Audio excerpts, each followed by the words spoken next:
As we open up the meeting. I pledge allegiance to the flag of the United States of America and to the republic for which it stands, one nation, under God, indivisible, with liberty and justice for all. Welcome to our first work session of the year. Yay. All right, so the first thing that we have on the list, and I see Jennifer Pisano is on from, I guess it's the American Red Cross doing the blood drive? Hi, Jennifer. Hi, it's at New York Blood Center. New York Blood Center. Thank you. If you want to just tell us when you're coming and where you're going to be. Sure. So thank you for having me. The blood drive will be Thursday, January 18th. It's from 12:30 to 6:30, and we are having it at the Youth Center. Yeah, and we call it the Community Center and also the Legion, upstairs at the Legion for people who still know it by multiple names. So I think, do you want to just touch base on, who's eligible to donate and anything that they should do before coming? Sure, thank you. So as we enter the new year, we are already struggling with collections. The flu, COVID, RSV has made it difficult for donors to donate. If you are an eligible donor, 16 years or older, you're well and healthy, and you haven't had a tattoo in the past 3 months, you are eligible to donate blood. There is no artificial blood. The only way to get blood is through donations.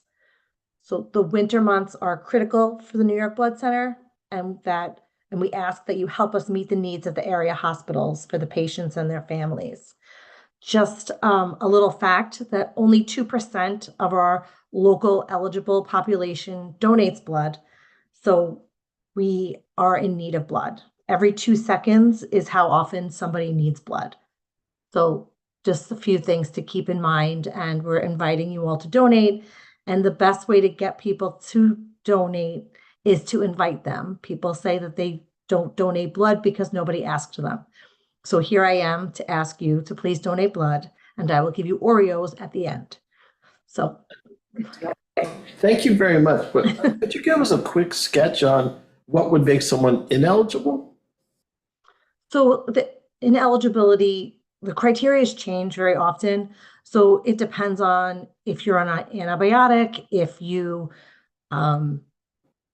you don't feel well that day, they take your temperature and your temperature is too high, your iron is too low. There is a list of medications and they change. So when you do come to donate blood, you register first, and then you go through a mini medical, and they just check you out. Make sure that you feel good. We want you to feel good, and we want to make sure that you're not on a medication that is going to affect the blood. And that's how they go. They determine you in the mini medical. Thank you. We've posted it. If we haven't already posted it on our website, we will. I know a blast email went out to all town employees and committee members. So just to get a broader range, it's been posted on the Shelter Island Fire District's display sign in the center of town. And we'll, closer to the date, also make sure it goes up on we have a sign that rolls around town. I can't remember what it's called. Chief Reed, you're on. Mobile sign. Yes. So I do want to let you know that last January, you did collect 34 pints of blood. So that's amazing. And in the summer, you always do really, really well because there's a lot more people in town. Last summer, you collected 56 pints of blood at the July drive. So we thank you very much. There's lots of lives being saved there in Shelter Island. So thank you. Good. All righty. Thank you very much. Okay, Anyone else? thank you. Yeah, does anyone else have any questions for Jennifer before she leaves? Okay, thank you. Okay, thank you so much for having me.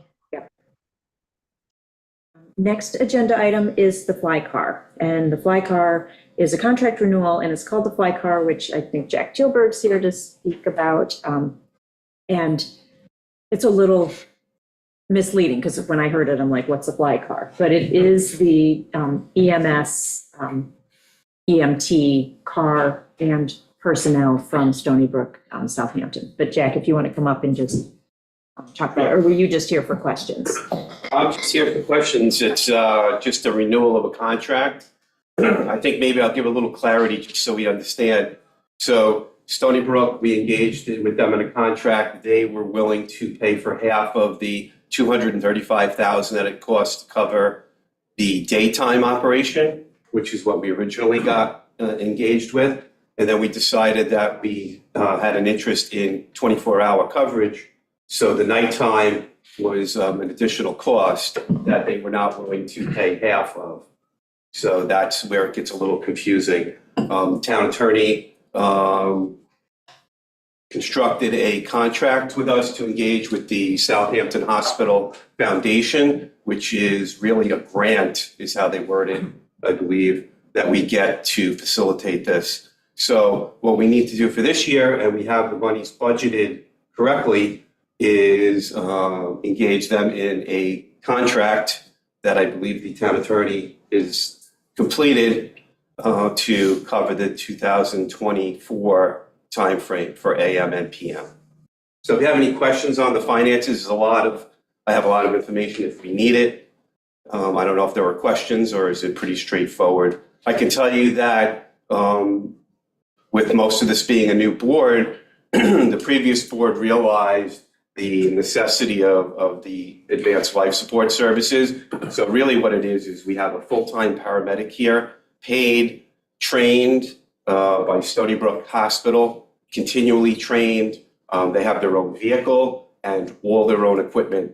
They respond to the scene with us and assist the ambulance personnel. If it's a basic life support call that we can handle, we transport solely and we leave the paramedic behind in case there's another call that comes in that would require it. So we don't want to not have them available for non-necessary issues. I can tell you that last year we had 352 ambulance calls. Of that, about 74% of the time, the paramedics were on the calls. And the little bit of differential is because we only started the night coverage. It actually took till August 15th to get going with Stony Brook. So they are, if you look at from the time frame at night, they're on nearly 100% of the calls, unless we have more than one at the same time. And then, we medically decide which call they should be on. So if anyone has any questions, I'm The prepared question to. that comes to mind is who pays for the medical supplies on that vehicle? So everything on their vehicle is included in our price. We have no additional fees. They pay for their own fuel. The only thing we pay, and that was part of our original deal, was we pay for the ferriage because the ferry company is very kind to us. And I don't know that that would be extended to an outside business. So we pay the ferry fees for the vehicles to move back and forth.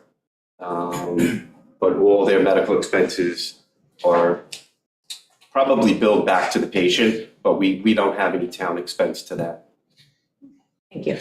And just for the new members on the town board, we have budgeted in the 2024 budget $431,250, which pays for 50% of the 7 a.m. to 7 p.m. coverage, and then $287,500 for the 7 p.m. to 7 a.m. coverage. We were able to get a 50% grant for one 12-hour shift, but unfortunately, we weren't able to get that for the second.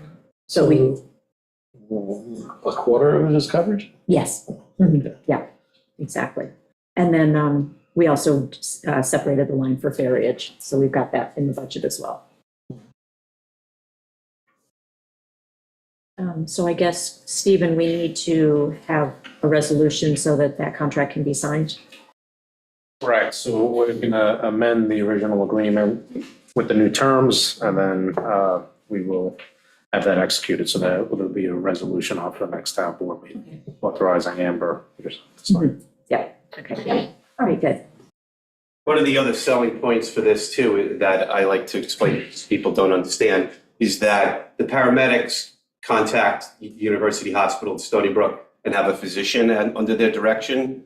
And we're able to currently, last year, 12% of the calls we were able to treat and release and not transport them to a hospital. So that's saving people money, not going to an emergency room and realize they're going to pay $1,000 or more for that. And that's not really medically necessary to go there and stay. So to me, that's a big point that this, we're providing this service as well. 12% of those calls didn't have to go. Before I let Jack go, is there anyone in the physical audience or Zoom audience who has a question on this topic?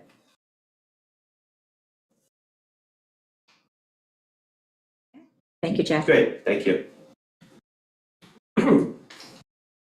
Next item on the list, I just want to see if, I spoke to Elizabeth Galley on this one because she's on the Suffolk County Planning Commission. She reminded me, informed me because I wasn't familiar with it, and I'll do the best I can on the opening, but either probably turn it over to Stephen because he's more, it's an intermunicipal agreement that Suffolk County Planning Commission would like us to do with them. And anytime we have something that touches a county road or water. Shared county. Yeah, shared county, CPF properties, things like that. Things are supposed to go to Suffolk County Planning Commission for them to look at. It slows down the process on things. And they're willing and have done it with all of the surrounding communities, I believe, who actually have touching borders that this impacts even more than we do, to enter into this agreement that reduces paperwork and staff time for the county as well as speeds things up for some of our residents. But Stephen, if you want to describe it better than I, that would be. Yeah, so pursuant to General Municipal Law, Section 239-M, referrals are required to be made to the Suffolk County Planning Commission if an action involves the adoption or amendment of a comprehensive plan, which we know we made that referral, adoption or amendment of a zoning ordinance, issuance of special permits, approval of site plans, use variances, area variance, any other zoning approvals. Thus, basically just zoning matters and site plan, that's it. Nothing else we do in our town code has to be referred. But if and only if if the property affected is within 500 feet of the boundary of another municipality, a county or state park, a county right-of-way of a stream, improved county or state property or farm. So just a little bit of background, we've been referring our area variances and things like site plans and things like that, and 100% of them came back being deemed a matter of local determination. So not only is it work on our side to have to forward it over to them and fill out the form, it's work on the planning commission side to have this application brought in front of a commission and vetted when they're just rubber stamping it as a matter of local determination. And it should also be noted that 100% of the towns in Suffolk County have an IMA and have had an IMA since 2009 when this was an option. So we're the last municipality standing that still makes this referral. So it's highly recommended that we enter into the IMA. But there is one caveat, and it's very important. So waterfront properties will still have to be referred. So if there's an area variance involving a property on the waterfront, it has to be referred. So again, and that's not to say that we can't voluntarily refer. So we could still do that. It's just saying we don't have to on each and every one of these minor variances and site plan applications and things like that. Any waterfront parcel, whether it's Within, a creek or town lands. yeah, so it's basically from the sound, waterway, a bay or sound, if you're within 500 feet of that. So if the property is within 500 feet of that boundary, so needless to say, most of them will be captured. And how would this affect anything, any work on a county road? For instance, if someone wants to put a driveway apron on. That's separate and distinct. And you have to get a curb cut approval from either the state or the county, depending on who owns the road. So that has nothing to do with this. And I have an example of one that did go. There was a house on Cobbitts Lane that was going for a zoning variance of like 3 feet into the front yard or side yard setback.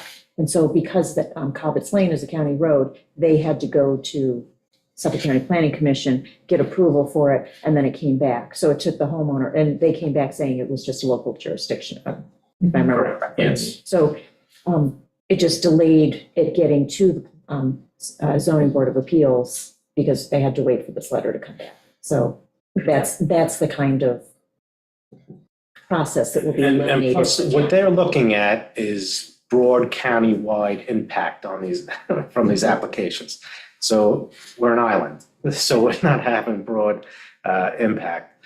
So for the plain vanilla variances, again, there's no need to go through these motions. It's a waste of administrative resources on both ends. Oh, excuse me, go ahead. How long would the process take? I'm just curious. Or how long have we found the process takes? That I don't know. It's several, They have 45 days to return the comments.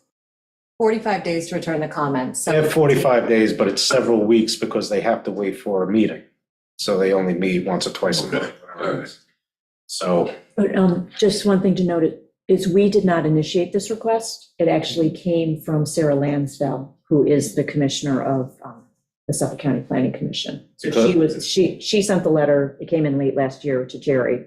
So I'm just picking it up and following up. it's a lot of work on their end for nothing. And again, we're the only township that still refers it. Every other township, all the East End towns don't refer these minor actions to the Suffolk County. And Stephen, just for clarification, the water bodies that you refer to, like waterfront, it's mostly like county waters. So bays, estuaries, like a county-owned pond, things like Well, that, right? no, the exact verbiage is any property abutting the Atlantic Ocean, Long Island Sound, any bay in Suffolk County or estuary. Okay. So outside waters mostly, not kettle holes, not that Fresh kind of pond. thing, fresh pond? West Neck Bay, Yes, that would count. Yes. that would count. Yes. The bay. Yeah. All right. And what about harbors? Deering Harbor. The waters of Deering Harbor would count as the basis for a 500-foot measurement. Do you see any downside? I don't see any. Because again, they issue this is what we get on every single one, a pro forma letter, matter of local determination. They don't get into any substance, they just say matter of local determination. So they're not providing any insight anyway. And I did speak to Elizabeth Galley. She, reminded me that was out here, and our local representative who works with them requested that I follow through on this. This would necessitate a resolution as well, and we can have that on for the 22nd town board meeting. Yes, although I think we're waiting for, this was a request, but I don't think we have the IMA in hand. No, it's a resolution authorizing us to enter into. Okay, all right, so we need to get them to draft that, okay. We have a copy. It came with the request. Oh, okay, It's in the email. okay. Yeah, so we're good to go if you'd like to Didn't see see it. So it's one of the It wasn't. multiple attachments. Okay. May not have gotten forwarded or something. Okay. Any questions from the public? Anyone on Zoom?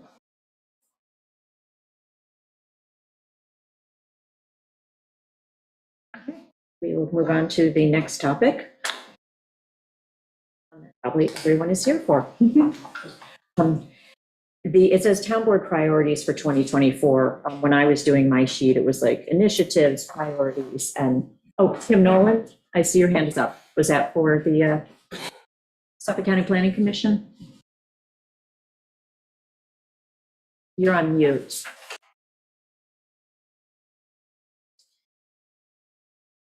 Still on mute?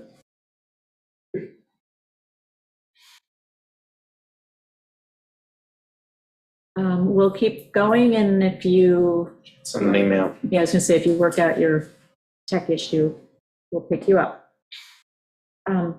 Okay, so what I called mine was initiatives, priorities, and to-do. I was just to-do list. Oh, okay, okay, yeah. And so in any particular order, I don't know who wants to start with the list that each of us started to pull together. I could start. Go ahead, Albert. Oh, you. No, go right ahead. Okay? I guess everybody's had a list, seen my list, whatever. Take back the authority to oversee wetland applications from the planning board. 2, retain outside legal expertise to revise the town code, focusing on protecting the environment and our natural resources, all to ensure the interests of the community at large. Pursue closing loopholes, amending the building code, strengthening the irrigation law, implementing protection of the nearshore overlay district et al., all to ensure the long-term sustainability of the island. Use a professional town planner to consult on major projects in order to minimize unnecessary expenditures and avoid costly litigation against the town and protect the island against negative development. Number 4, continue the restructuring of the town board's public meetings as evidenced by today thus far, Amber. Yes. Issue detailed agendas in a timely manner, eliminate the 3-minute clock, allow the public to speak first rather than wait to the end of the meeting, secure public input before pursuing major initiatives, and let the public interject on specific agenda items. Continue the update of the CPF acquisition plan and encourage the reconstituting of the advisory board. I know that's been attempted for, I don't know how many years now, but anyway, I think it's worth pushing, Fred. Yeah, we're right there. We're about to set up our first meeting. You are, okay, all right, good. Comprehensive plan, continue with the environmental planning, zoning, and the New York State Building Code review by professionals with expertise, and conducting a GEIS, which has long had public support, that's been recommended by the Suffolk County Planning Commission. Make affordable housing a reality, building 10 units on the identified 3 town-owned properties, and obtain the requisite legal advice with expertise pertaining to federal fair housing laws. We're in the process of that. Jerry was authorized, which is spilling over to me, to sign a retainer agreement with special counsel for community housing. Oh, there is, okay, Yeah. good, Stephen just had a couple of recommendations for them to put All right, in their good. retainer letter before we signed it. terrific. That we're close on that one. Pursue the design and implementation of septic systems for the town's municipal buildings in the center. Strengthen and modify the town's septic revision regulations by requiring the installation of an IA septic system upon title transfer. To retain the services of a hydrogeological firm to prepare an island-wide groundwater modeling report. And I want to look into, I don't know what the status is, look into the status of our participation with the county in the USGS solute transport modeling. That was a program from 21 that I don't know our participation in, if it's ever, Yeah, that's something to go over with WAC. Yeah, I was gonna say the county might have that data. I mean, but did call for our participation. It was something to take advantage of. And the other one was the status of our participation in New York State DEC's Drinking Water Source Protection Program. That was 2 programs that were available. I don't know. Right, good. We'll go through everybody's list Yeah. and then come back and kind of start to prioritize and discuss. Thank you. I guess Ben, you started to. Ben can go, please. Sure. Ready? I mean, obviously, there's a lot of overlap. Yeah, yes, it's going to be. Yeah, Yeah. yeah. I mean, starting with the comprehensive plan, I'd like to prioritize taking necessary steps to finish the comprehensive plan. It's something that's very important to this island, and the efficient function of government. Great work has been done so far. Thank you, Meg. But we're halfway there. A lot more work still needs to be done. And I hope that we can complete this plan as we have discussed amongst the four of us, which is finish the existing comments, consultant review, detailed town board review, chapter by chapter, where we all have input, and then turn it over to the public for a number of public meetings to get further town input. Also, Suffolk County Planning Board has recommended a GEIS, and I've certainly always been in favor of that. We have to see how it's going to fit in. It is not an easy thing to do. It's going to require RFPs and time, but it needs to be part of this process. As far as other environment, I'd just like us to focus more aggressively on protecting the environment. Albert had listed a number of things that fall under this banner. And so I won't waste a lot of time repeating them. But since this is a list of priorities, I would like that to float to the top or somewhere near the top. We've talked a lot about revising the town code, and we all know it's a bit of a mess. I mean, a lot of times when I look at things like this, it's almost impossible to do a wholesale rewriting, just throw it out and get another one. But sometimes the best way to attack it is by hitting the biggest pain points first, and then go through it sort of issue and section by section. We talked today about the contradiction between 129 and 133. That is causing incredible amounts of strife. So maybe that's something we can resolve quickly and easily, and then move on to the next big issue in the town code.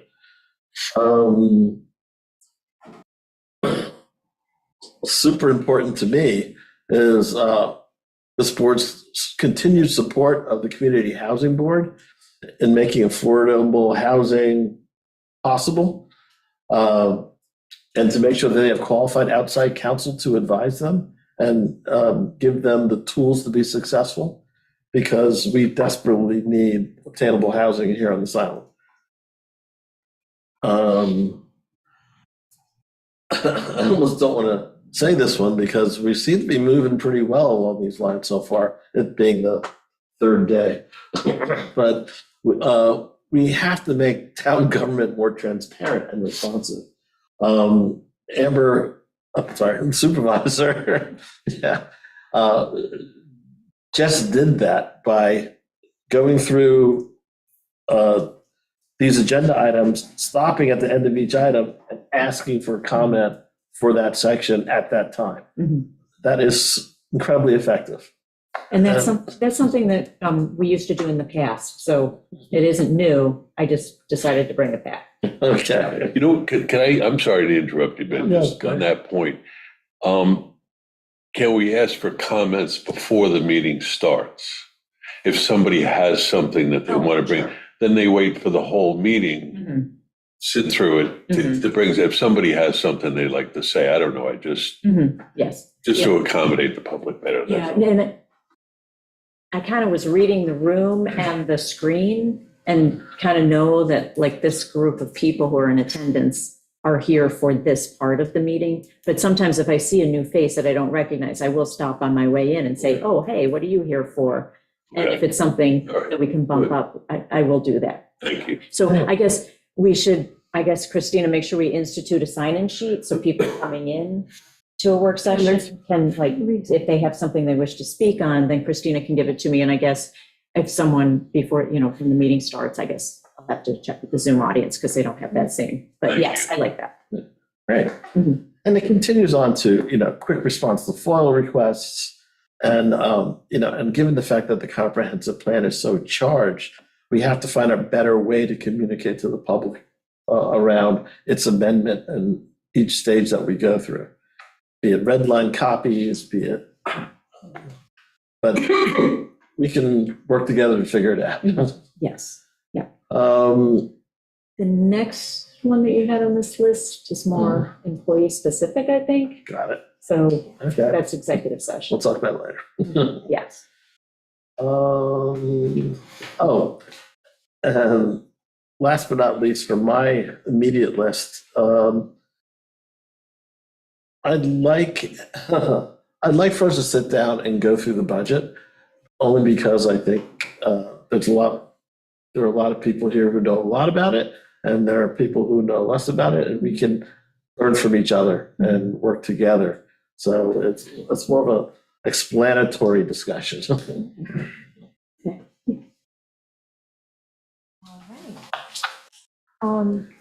So I didn't really go into detail on how to solve things, but the list of things that I have that need addressing is appointing a fifth board member, the comprehensive plan, continuing through the process with the committee finishing their review of the comments we've received, it going to the consultants for revision, going back to the committee for them to look over what the consultant did, make sure it matches the corrections that they submitted.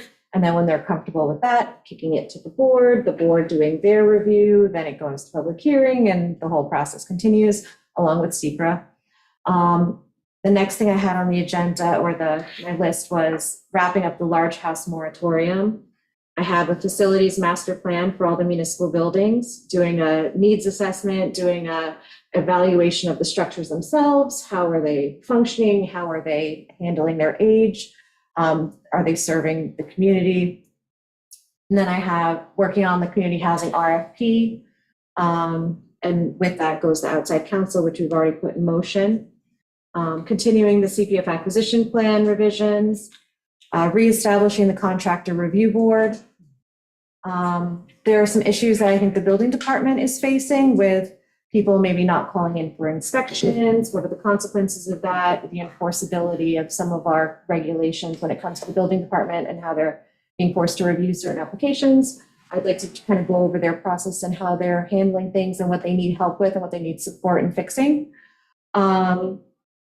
Business on town property applications, the commercial applications. Last year, we got some complaints that it started happening way too late into the season for people to really mobilize and get ready. So I just wanted to bring up that we talked last year about moving the application deadline to February, like the end of February, so that we could have those business on town property applications approved by the end of March so that people could kind of mobilize their business for the season and have a little more time to do that. So that was just something on my to-do list that just came up as I was going through. Site plan review. We don't get a ton of site plan applications, but the part of the problem is we actually don't have an application for site plan review. So we need to develop an application or find an old one and update it. We also need to review legislation on the correct process of doing a site plan review. You know, who should be the board that does the review. At one point it was the planning board, and then it was taken back and it's in the town board's hands, but it hasn't worked well in the town's board's hands, as you can see by Leon and their parking issues, because the town board's not really the correct board for that. So evaluating that process and figuring out how to move that forward.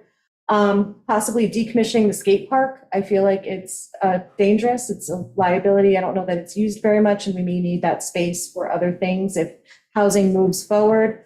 In the old highway barn location, we're gonna have to relocate some of the things that are stored there. So reclaiming some of that space by the current highway might be important. And then I have codes that are in need of update. So wetlands 129, zoning 133, and the way they conflict. The dot code is currently being updated. Irrigation code, I think we need to update. I know that there's tree clearing code that is bouncing around somewhere. There was a committee working on that.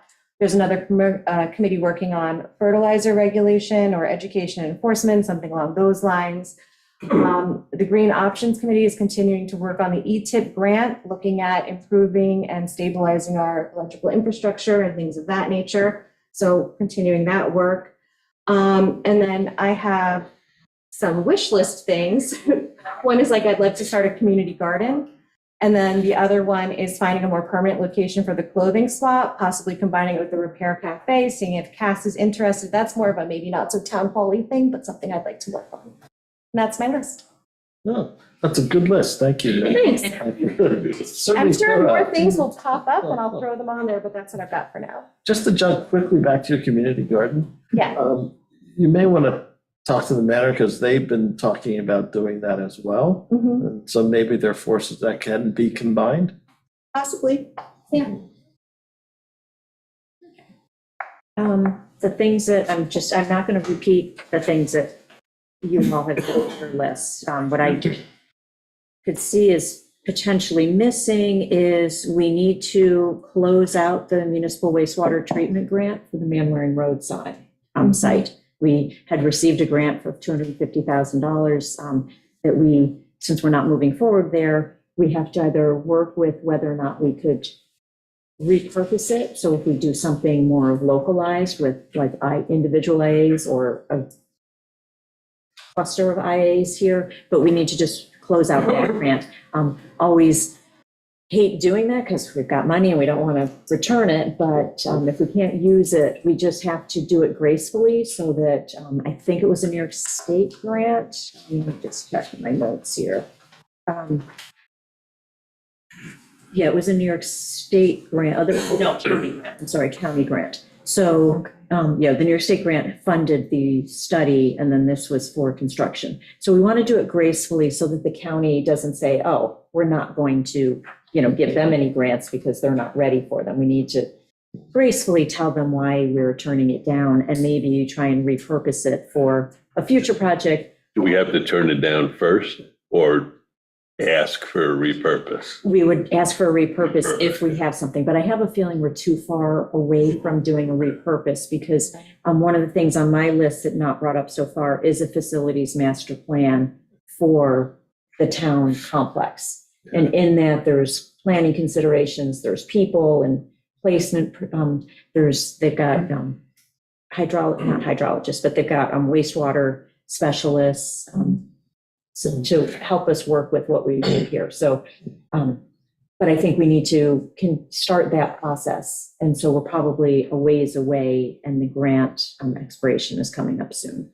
So, but we can at least sit down and say, hey, we've got this going on, so we will reapply, which is probably the recommendation that they will make, but just try and do that gracefully. So that was on my list.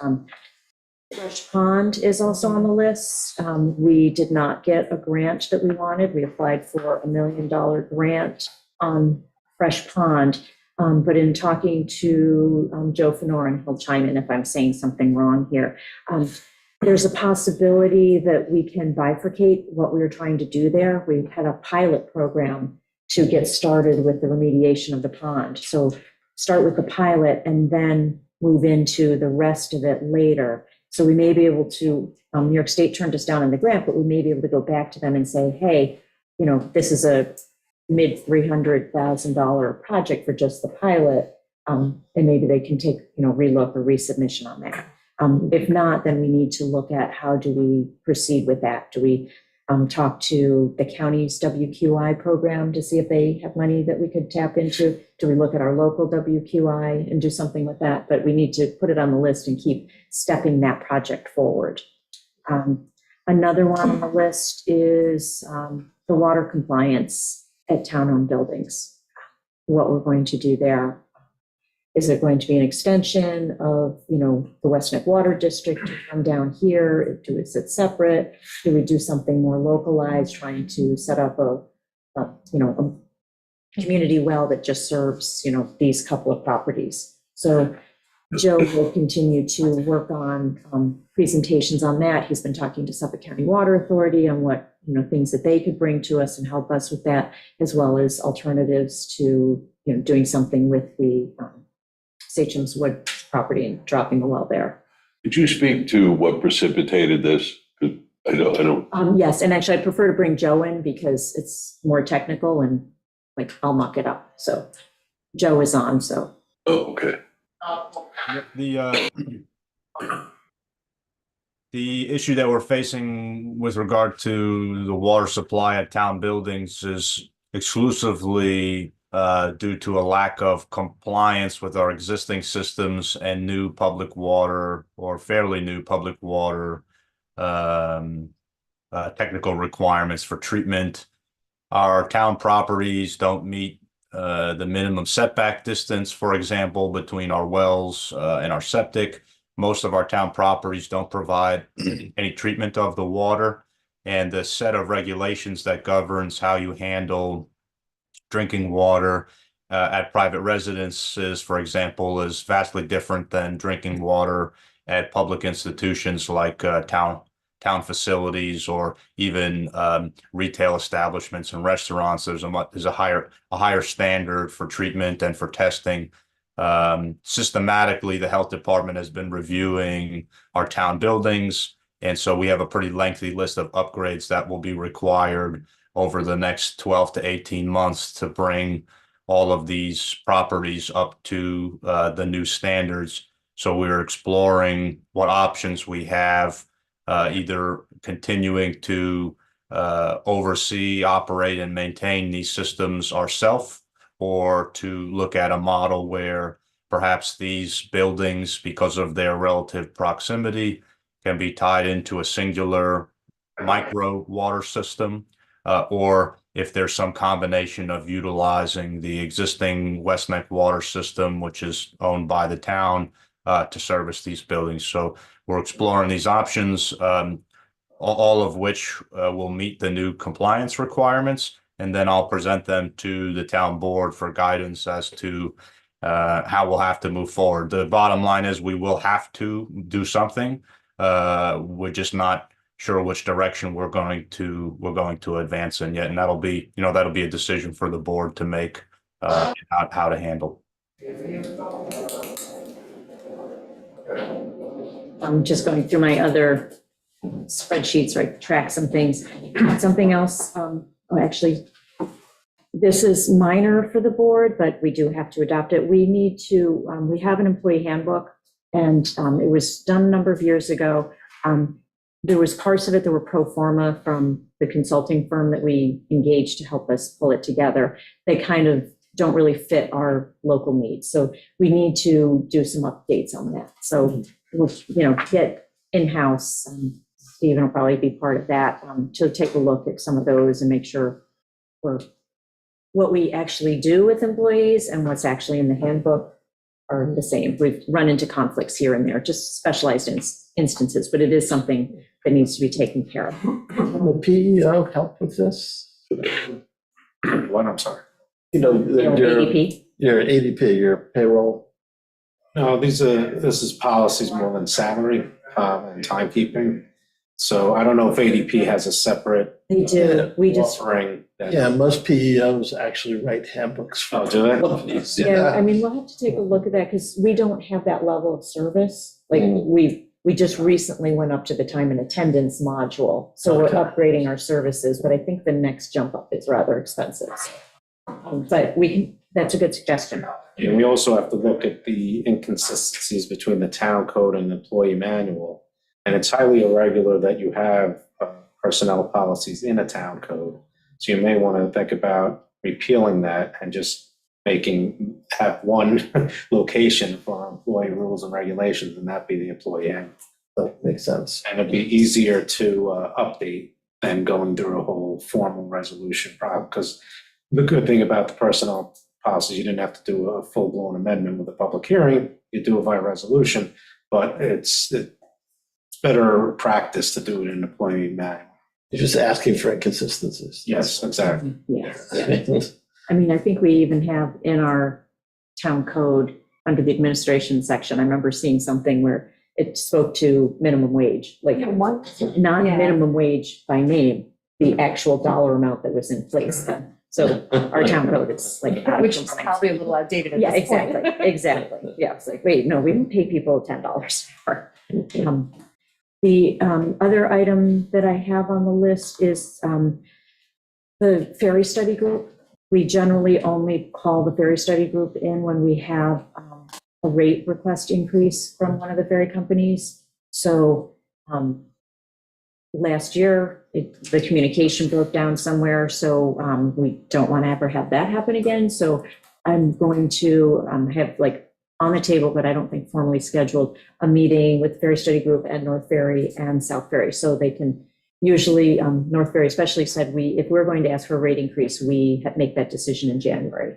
So it would give us time to, instead of after the fact, knowing that this is going before Suffolk County Legislature, we can be ahead of it and be a part of it. And I'm also going to ask to speak with Catherine Stark, our county legislator, to better incorporate the town as far as the notifications. Last year, we did go over, and the Ferry Study Group, 3 of us went over and looked at, the financials of the ferry company to understand, why this was needed. The Office of Budget for the county goes in and does the same thing. So I don't understand why we can't just like all do it at the same time. So I want to like better set up that relationship and notification process. So that's one of the things. Let me just double check my spreadsheet and see if I've missed anything else. Oh, I know one thing off the top of my head. I still have the PD contract came back. That's all signed and done. The highway contract we've agreed to all the terms. It's just has to be finished up with the law firm, Labor Council, to just get the final edits incorporated. So that should be coming back. But with the PD signing of the contract, we need to look at the chief's contract. So that's something that we all will have to sit down and do. All at once? No, it's a separate contract. And it's done in executive session, but I just wanted to like put everybody on notice that that's coming. Great. Let me just see what we got here.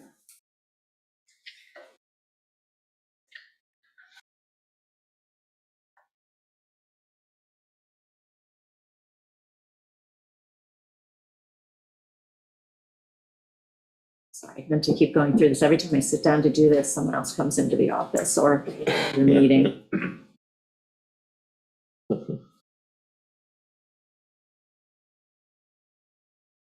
Yeah, I guess that's it for the moment. I will. Just performance reviews for all the department heads, and then that trickles down. Yes. We should probably like put that in our calendar and schedule out. Yes. We want to start those. Yeah, and actually I feel like that's something more that should come from the supervisor's office. Yeah. Like I will do the department head Yeah. reviews and then trickle it down. So Yeah. it's not something that you all have to actively get involved in. Like we set the policy that we wanted to started to do that last year. But as I try and, rebalance the workload and want the board to be focused on legislation and policy and, overall goals and initiatives, to take some of the administrative stuff off the backs of the town board, because you guys are supposed to be part-time. So we're going to try and level that out a little bit so we can actually continue to attract people who might want to do this on a part-time basis and not give up their entire life. This is a really important point, and I think you should repeat it. Yes. No, this is your new approach, and it's a good one. Yeah, and I mean, I'll keep you all informed of different things that I think are important. But if there's something like performance reviews, like I know it's on my radar, it's on my list of to-do things, but it's not something that you guys have to actively engage in. Could we drop into a particular one we're interested in? Is that okay, or is that just going to cause more trouble than it's worth? No, what I probably will do, generally, I don't know, I've gone over it with our human resource person, like 1 person, 2 people, what's the best approach? I think what I probably would do is, if there's somebody that I'm going to do a review with and you feel like you want to weigh in, which is what I did last year with Jerry on a couple of people, to just say, hey, these are my observations, make sure you cover this during the performance reviews. Okay. So I'll keep you posted when those are getting scheduled so that you have some lead time to wait. And some of that's going to be goal setting with the department heads. So we will actually probably, sit down on some of those and say, hey, you're the liaison for seniors. So when I'm sitting down with Kelly, what goals should we be setting for the programs? So Yeah. that's where those the in-house liaison positions will come in. And maybe we can, continue to talk about it and think about it. So maybe like, if you're the senior liaison, then the two of us do it. That kind of, so I'm open to Okay, great. rethinking the approach. Well, another thought I had, my brain's just ticking away here, Mhm. is kind of helping to redefine the roles and responsibilities of each committee Yes, so that that they're gets popped in my clear head too. moving forward for the Mhm. year, just as a refresher, because I know that not every committee has a good description online for them to go and reference. Not every committee has some kind of resolution that Mhm. outlines what they're supposed to do. So maybe we can sit down and Mhm. help give them direction or give them priorities for moving forward. Yeah. I do want to, by the end of the month, call all department heads meeting, and have the town board sit in. One of the things that I need to double check on the open meetings law, which I was hoping this conference, which I'm not sure if we're going to make it to it for newly electeds, that's one of the topics, is whether or not that has to be open to the public.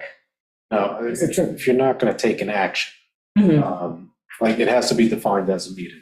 Mhm. And I think you having a department head meeting internally with them passively observing is not. Okay. Yeah, because I have, certain topics I want to, but I also do want department heads to be able to freely speak their minds, because it is more of an internal meeting, but I feel Yeah. like it might be an opportunity, especially for you as a brand new board member and you coming back out, it's just what the departments are doing, Smart. looking at, and concerns and things like that. Well, Same. go ahead, I'm sorry. um, Just while we're talking about the open meetings law. mhm, Go okay. ahead. The second one would be pulling all the committee chairs in and Okay. doing something similar there.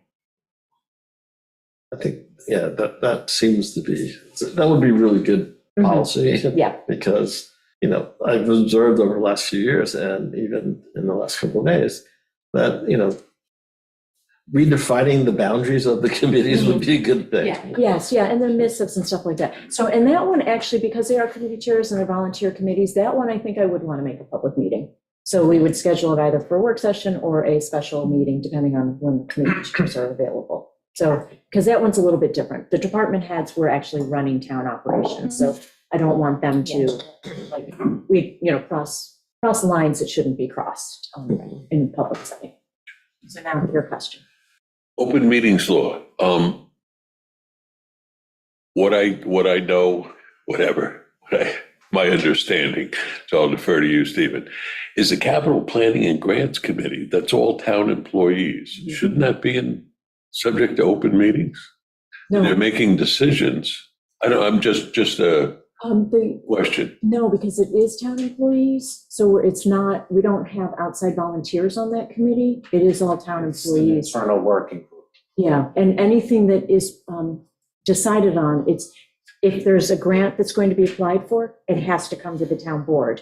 If during the budget season, we come up with what that committee thinks are the priorities for the budget, for the capital plan budget, that comes to the town board.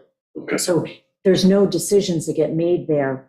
The way the capital, and I'll get you a copy of the capital planning grants and committees rules and procedures that spells out exactly at what stages different things have to have town board sign off. If we apply for a grant, it has to be signed off by the town board. If we are awarded a grant, before we can accept it, it has to be signed off by the town board.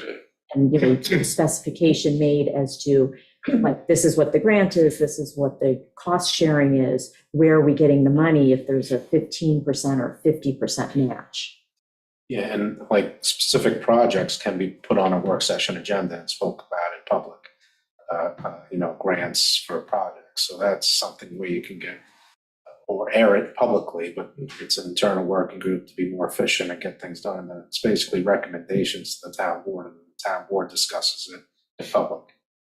Okay. So town employees, even though the committee is comprised largely of employees, it's not subjected to open meetings law. Okay. Just like if you're on you're the senior center liaison, like if you have a meeting with Kelly and Lori and whoever, that's not open to it's not going to be Okay. open to a public meeting.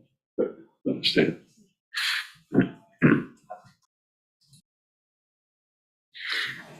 Anything else for our massive list? I think that's all my brain is coming up at the moment. Okay, so then what we need to do is start to, I think, highlight, like, just, like, let's put some asterisks next to what are like the highest priorities that each of us feel, and then anything that has time sensitivity, like the dock moratorium and the big house moratorium. Those have some time sensitivity. Right. And what I'm thinking is, like, let's just highlight those, and then next week we can have a full list. It can be a list that we, will post ahead of the meeting, and then like try and start to schedule out, like, we're gonna, this work session, this topic, this work session, this topic, and kind of have timelines, like we need to back into, if the large home moratorium expires on this date, we need to pass it by this date, which means we have to set the public hearing by this date, which means we have to have legislation drafted by this, so we'll back into some of these things and see how the calendar fills in. Should it be two lists, then? The time sensitivity items on one corner and then the regular Yes. list on the other corner? Yeah, because I think we'll be like pulling things from both lists and kind Yeah. of putting them together. Yeah. So we can do them simultaneously. Oh, yeah, and some So- things, and I mean, some of the Yeah. things that aren't high priority, but might, like, okay, like, if we're ever gonna get an irrigation law, like, we need that subcommittee jump-started to actually look at the irrigation law, so there can be things going on in the background. I just don't want to, like, I want to, like, have a plan and be methodical about it, because I don't want us to get so bogged down in so many different things that we get nothing done. You don't want too many loose ends Yeah. open. Yeah, so I mean, some things may just, get pushed a little bit, like, like Fresh Pond might have some sensitivity, or it may not, depending on what the grant cycle is, if we're applying for a different grant. There may be some time that Joe needs to pull together alternatives for us, so like that can be happening in the background, so we'll just try and schedule what's in there. There was one other one I just want to bring to the board's attention that was really talked about and with the previous board and got a lot of public response, was the first responder community housing preference. Mhm. Because we already have that written and ready to go. So if the town board would like to act on that, that's something we can, even on January 22nd, set it for a public hearing. That's basically EMS workers, fire department members would have priority in any community housing opportunities on the island. So, but that's ready to go if you want. Okay. Okay, I mean, we're kind of a long way away from that, but Yeah, and my thought on that is I kind of also want to do things a little bit differently when we're looking at proposed legislation and setting public hearings. And I haven't had a chance to sit down with you because it's only been a week to go over everything, how I want things to go. My thought is when we're looking at proposed legislation, that we as a board address it at a work session, go through and kind of like hash it out and, go through all things, because I'm always concerned that we put something, like we pull something together, we just look at it and we're not like get into a heavy discussion about it. We set a public hearing, and then if we make too many changes and we have to set another later public hearing, I'd like for the town board to like have the time to like hash through it. The public piece on that, because we will be setting it for a public hearing, and like, let me know if you think I'm crazy. I'm thinking back to like the PTSD is still coming from short-term rental legislation and a year of work sessions that seemed like public hearings every week, is to like us hash it out. If the public wants to weigh in, the public gives us letters or asks to meet individually or in groups of two to, weigh in on things, but the public will ultimately have a public hearing session. So I don't want to turn, and some things are controversial, and so it's not that big of a deal. The bigger ones we'll have to sort of wade through a little bit. Like when we start to go through the comprehensive plan chapter by chapter, do we turn that into public sessions, or do we just work on it and then wait until we get to public, hearings to get it through? But that's like for a bigger, more controversial. But that's kind of what I was thinking for lesser legislation, that you give it to us all, we put it on for a work session, we discuss it, figure out, fine tune it, revisit it the next week as need be, and then set the public hearing once we're happy with it. I think I don't think you're crazy, but I think it's important to underline the lesser legislation aspect Yes. of it. Yeah. Because the comp plan is not lesser legislation. Oh, yeah, exactly. And that's why I'm differentiating, and I'm still kind of like thinking through, but just how to make us work more efficiently. And Yeah. like, these are our work sessions, these are for us to work through, and we have some differing opinions. So we're gonna have some good discussion, I think. Yeah. So, And I haven't even seen it. I mean, I'd love to hear from Steve, what his process was to get to where we are with this resolution. Who did you talk to? What advice did you get? What other pieces of legislation from other towns you looked at? I mean, we just haven't talked about it. No, Yeah. absolutely. yeah, and so that might be like the first work session. Is that like, here it is, I'm delivering it to you, we're posting it on the website, this is like why it is, like what we're trying to accomplish. And then that's it for that work session. That gives us a week to then pick it up, read it, and come back and start to hash it out. Yeah, and what I'd recommend is that a town board member or two that are interested in a topic work with me and whatever other town employee, town staff that's pertinent, come up with some sort of working draft, and then that's presented at a work session as you discussed, and then go forward with what you're speaking about. So there's, because every topic has obviously a town board member that's very interested in that topic, and if, and that's a way to, divvy up the work. Yeah. So just think on that as far as like whether or not you think that's a viable method for us to work through. It's like, we don't have to decide today, but I just thought I'd put it out there, especially since you brought up that one topic. Yeah, I mean, I'm interested in it because I would love to see it happen, but I recognize that it's a minefield. Yes. And we got to be really careful. Yes. And then we're also in the process of bringing on, because it's community housing, we're bringing on a specialized attorney who's dealt with this with other municipalities. So we may want to kick it to the community housing board to have their attorney look at it before it comes back to us. Yeah, that makes sense. Yeah. I mean, I don't want to, like, they've got so much on their plate with the ADUs and trying to continue to step forward the 3 properties. But thank you. Didn't have that on the list, Stephen.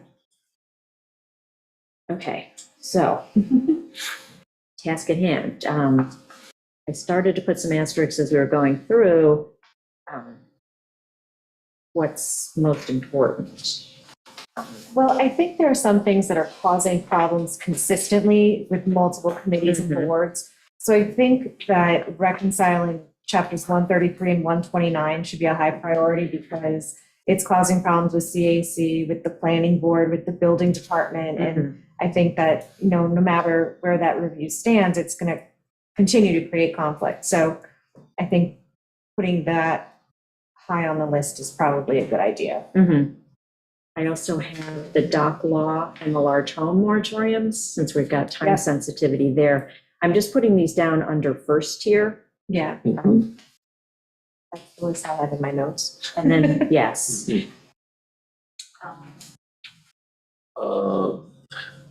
GEIS?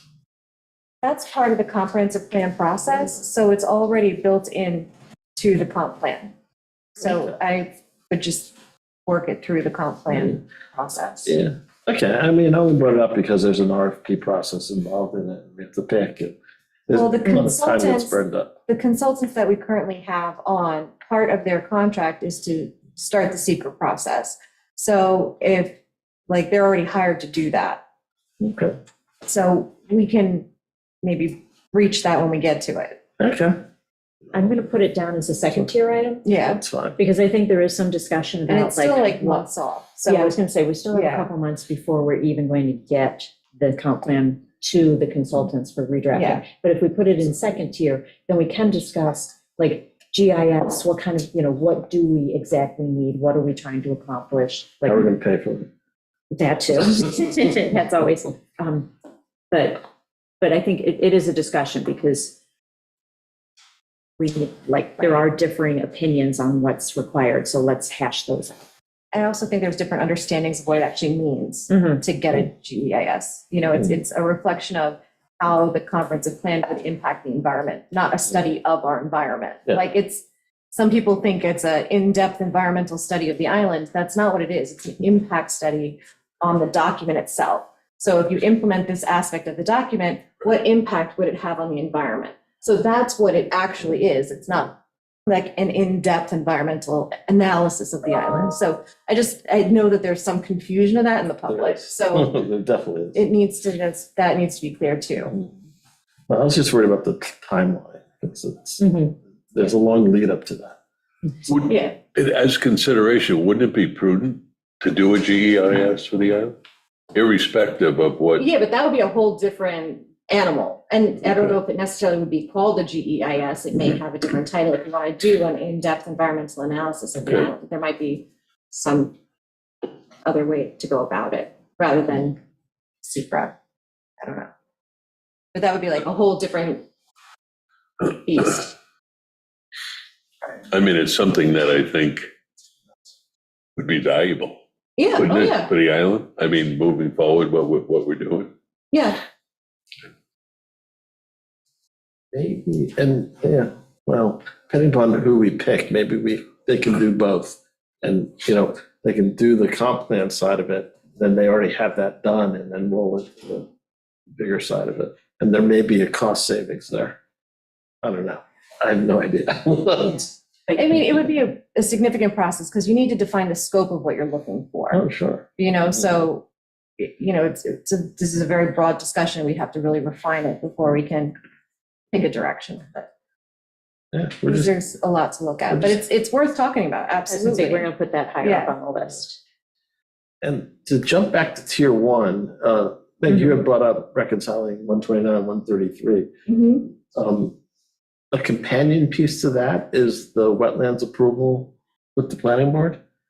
Do they go together in tier one? Oh, definitely.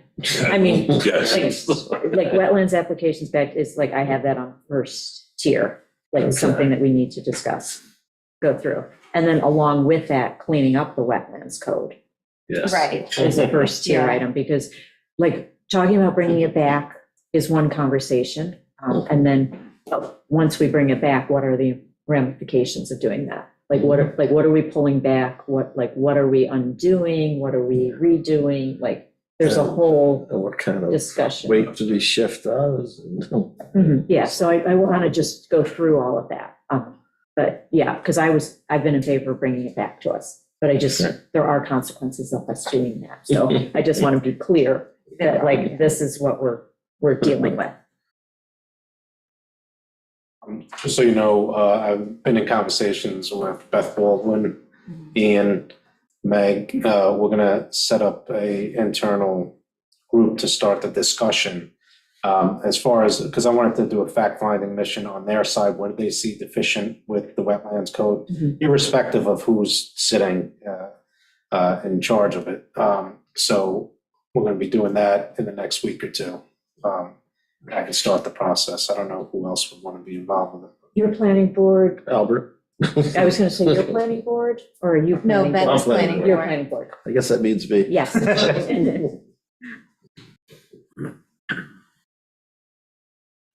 And obviously Reed, Karen.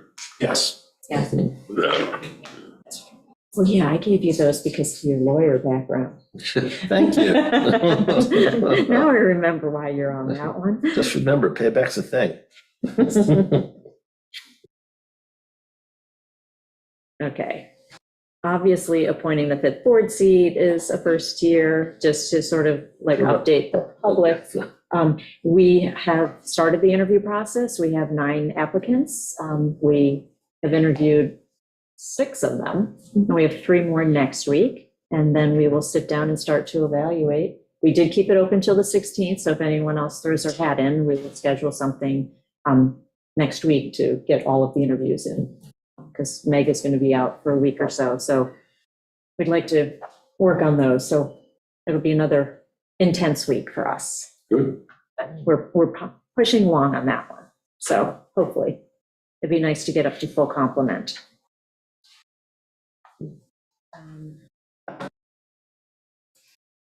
From let's see, all the different lists. My, like, continuing stepping through the comprehensive plan process, I sort of put that in second tier because it's not in our hands yet, but we will put the GIS piece Okay, like ahead of that act getting back to us. makes sense. And CHB is in the tier one?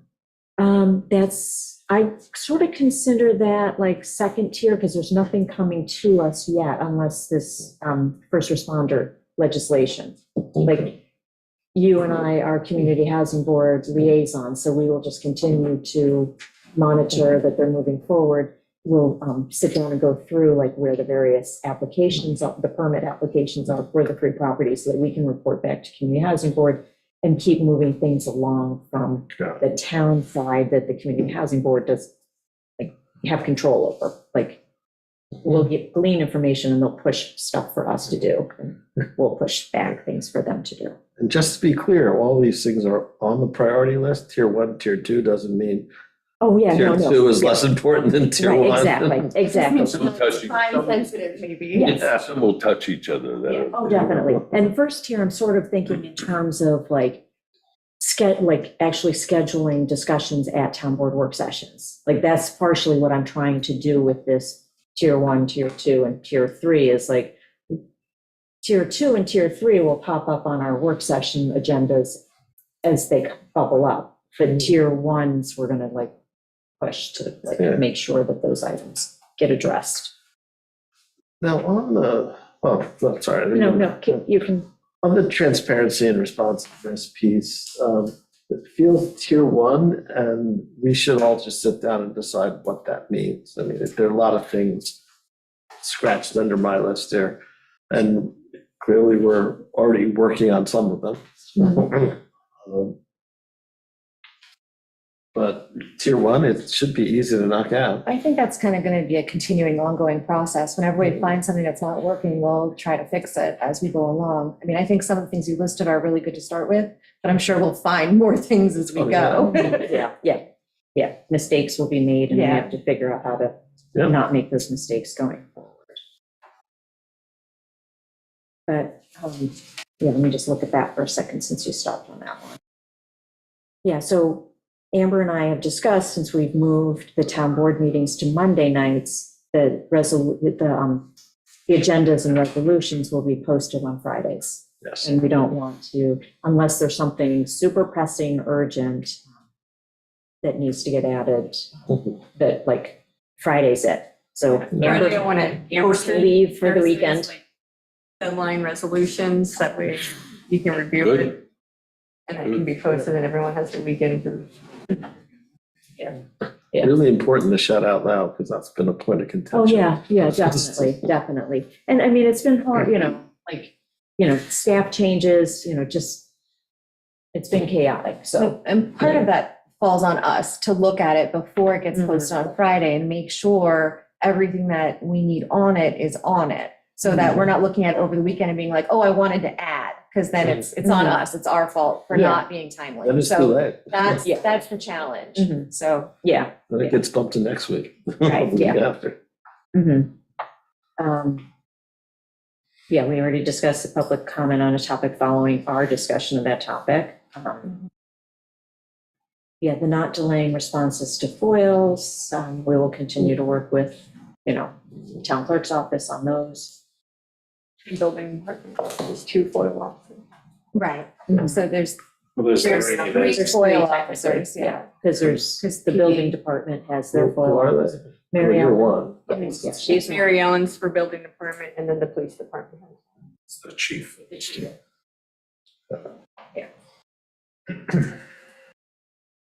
We get a lot of foils and they're not usually delayed for any reason other than people are so As soon as busy I and get they're them, overwhelmed. I like to respond because I don't want to think about it. I know there's a deadline for state mandatory. I like to get them off my desk. So, but unless it is extensive, it needs redacting, other departments are involved, you have to get everyone together to get this information. Sometimes Kevin's needed. There's a lot of process if it needs extension or it's not done. Just because a lot of people need to form together and get these documents. Otherwise, I like to respond quickly. And you want to make sure it's a complete response, which takes time. Excuse me. Number 3 on your list, Ben, was retaining legal expertise to revise the town code. That is something that we need to get the comprehensive plan completed because there are grant funds available for the implementation of the comprehensive plan. I believe, but I will check with our grants writer on timing. I do believe that that grant is due in July 15th. So I kind of have in my head, can we actually get the comprehensive plan done by the end of June? I don't know. It doesn't ever seem like we want it to, but it's a little bit of a goal because if we can get some of that money and the grants writer is optimistic, they are like, there is funding available for that. That's where I would like to go and hire an outside firm who does code rewrites and actually have them like go through our code. Oh, and redline it, definitely. Yeah, and Yeah, working, somebody that has the with expertise. Stephen and us to go through and like really, do it. And at no cost to taxpayers. I don't know what the, percentage is, but have someone professionally come in, who has the time, because Stephen gets pulled all over the place with all of the different things he's doing on a day-to-day basis. Like this is their mission. So that's, But like in Southhold, they're actually doing that right now. They hired an outside entity to rewrite, because they just updated the comprehensive plan. So they hired an outside entity to rewrite. I'm thinking it's probably going to be, as Ben suggested earlier, a complete repeal and brand new code, zoning code based upon a comprehensive plan. I mean, it's a huge thing and it's going to take a lot of time and a lot of energy on our part, but it's like it's needed and it's time. Well, it's just reading through it, it's just shocking. Yeah. I mean, But in the meantime, yeah, but in the meantime, we've got. 129, 129, 153, how do we get that 133, done? We work with Stephen on that. What's the theory? Mhm. Yes. And Reed, I mean, he'd be a tremendous Oh, source no, of he's absolutely, he's involved in it. where the issues are, and where the problems, and where the loopholes, he'd be able Oh, to. yeah, without a doubt. That's a functioning plan. Yeah. What else do we have? There's a tier 1 I would suggest, because it is time sensitive. The Community Preservation Fund Acquisition Plan. Mhm. We were supposed to update it like 5 years ago. Mhm. So statutorily, it has to be updated. Mhm. So I don't know if you'd want to consider that as a tier 1 due to that fact. Attended the CPF committee meeting the other day and do want to push it back to them to take a look. And they said they're going to form a subcommittee to look at it. You were there, Albert. Yeah. To take a look at, the areas that they had issues with and then bring it back to us. So tier 1, but I do want to give them a little bit of time. My one thing is, unfortunately, they're not meeting in February. So I don't know if this subcommittee group is all going to be available to do it, but wanted to just give them that opportunity, weigh in. And then- Absolutely, 100, it's their thing. I mean, they should Mhm. be able to hand us what their best idea is on it. Yeah, And we'll take it from there. yeah. And we've changed the dynamic of the, interaction. So we should be able to move forward in a timely fashion. Yeah, So I'm going to put that down as second tier because we're waiting for someone else to bring it back to us. Madam Supervisor, these meetings are kind of getting boring now. Oh, Just wait, Ben. Just wait. Yeah, yeah. Let's see.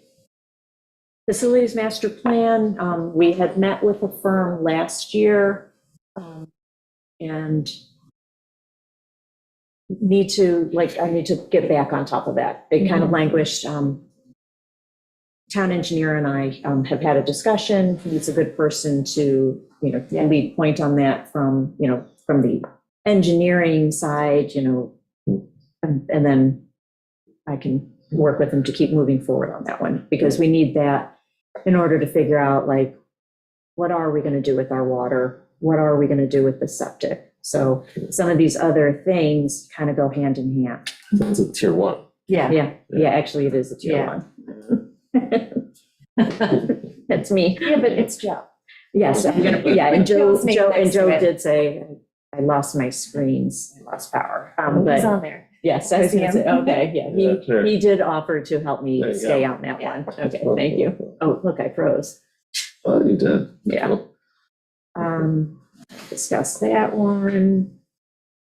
We discussed the reconstituting the CPF advisory board, so that's just you That's already helping to make that happening. happen with Fred Deal, and then we have that resource available. Or, Well, no, this is the opinion bureau for the East End towns. oh, So it's representatives from each of the East End towns, Sans, Riverhead. And we're gonna have a group, it's statutorily authorized. So we're going full steam ahead with it. who's on it now? There's nobody on, it was expanded. Oh, got It it. was a creature of Fred Deal from the state. He created it. It sort of died on the vine. We're gonna reinvigorate it through just sorry. We're gonna reinvigorate it with just the towns taking the lead and doing it through an IMA. Do you envision it as each town having 2 representatives on it, or? Yeah, we're trying to figure that out. We're gonna have our first meeting to see what the composition is gonna be, but ideally, it's gonna be a town board liaison to the CPF chair, and the town attorney. That's Amber. You're the CPF liaison, right? Which is the primary. Or no, Albert. So it's you, Albert. Yeah, I like that, that she pointed at me like that. I like that. He's the primary. Got it.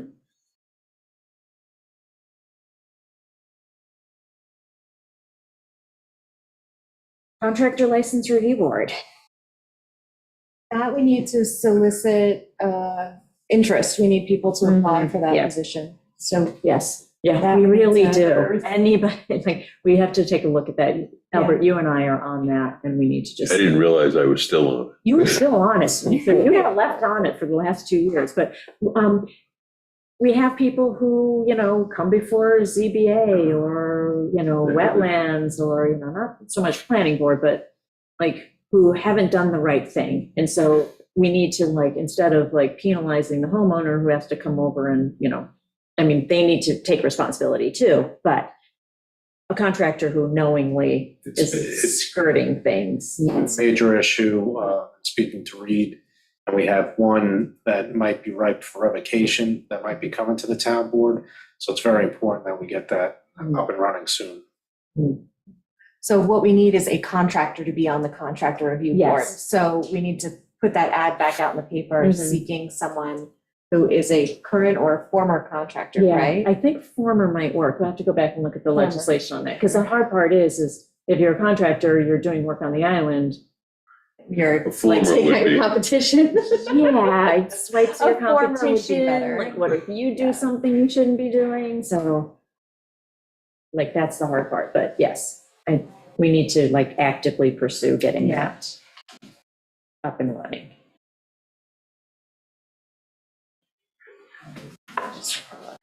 I'm going down my list, but I should make sure I go down your lists as well.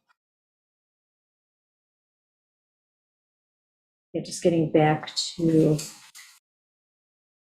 well, Ben, you had said you wanted to focus more on protecting the environment. So we've already discussed the taking back of the wetlands. We've talked about the GIS. Yeah. We haven't talked, the facilities master plan kind of goes before IAs or For the this, town. Oh, Yeah. no, for the municipal buildings. for municipal Right. buildings. And there's just IAs in general, trust, Mhm, rebuilding the program to encourage people to do it and mhm. find funding for them. Yes, well, we have funding for Yes. IA systems, CK voluntary. So it's just a matter of, I know, Albert, on your list, you talked about Septic. title, and title transfers. Title change. And I know when you, proposed it 2 or 3 years ago, I'm not sure everybody was ready for it.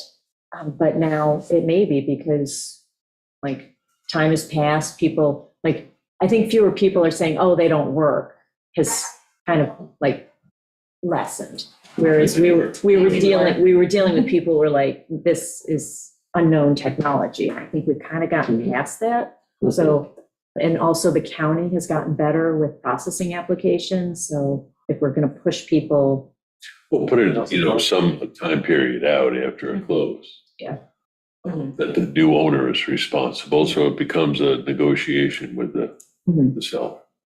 I think it'll be an enhancement really for actually property. I'm sure, an argument against it was realtors aren't going to like this.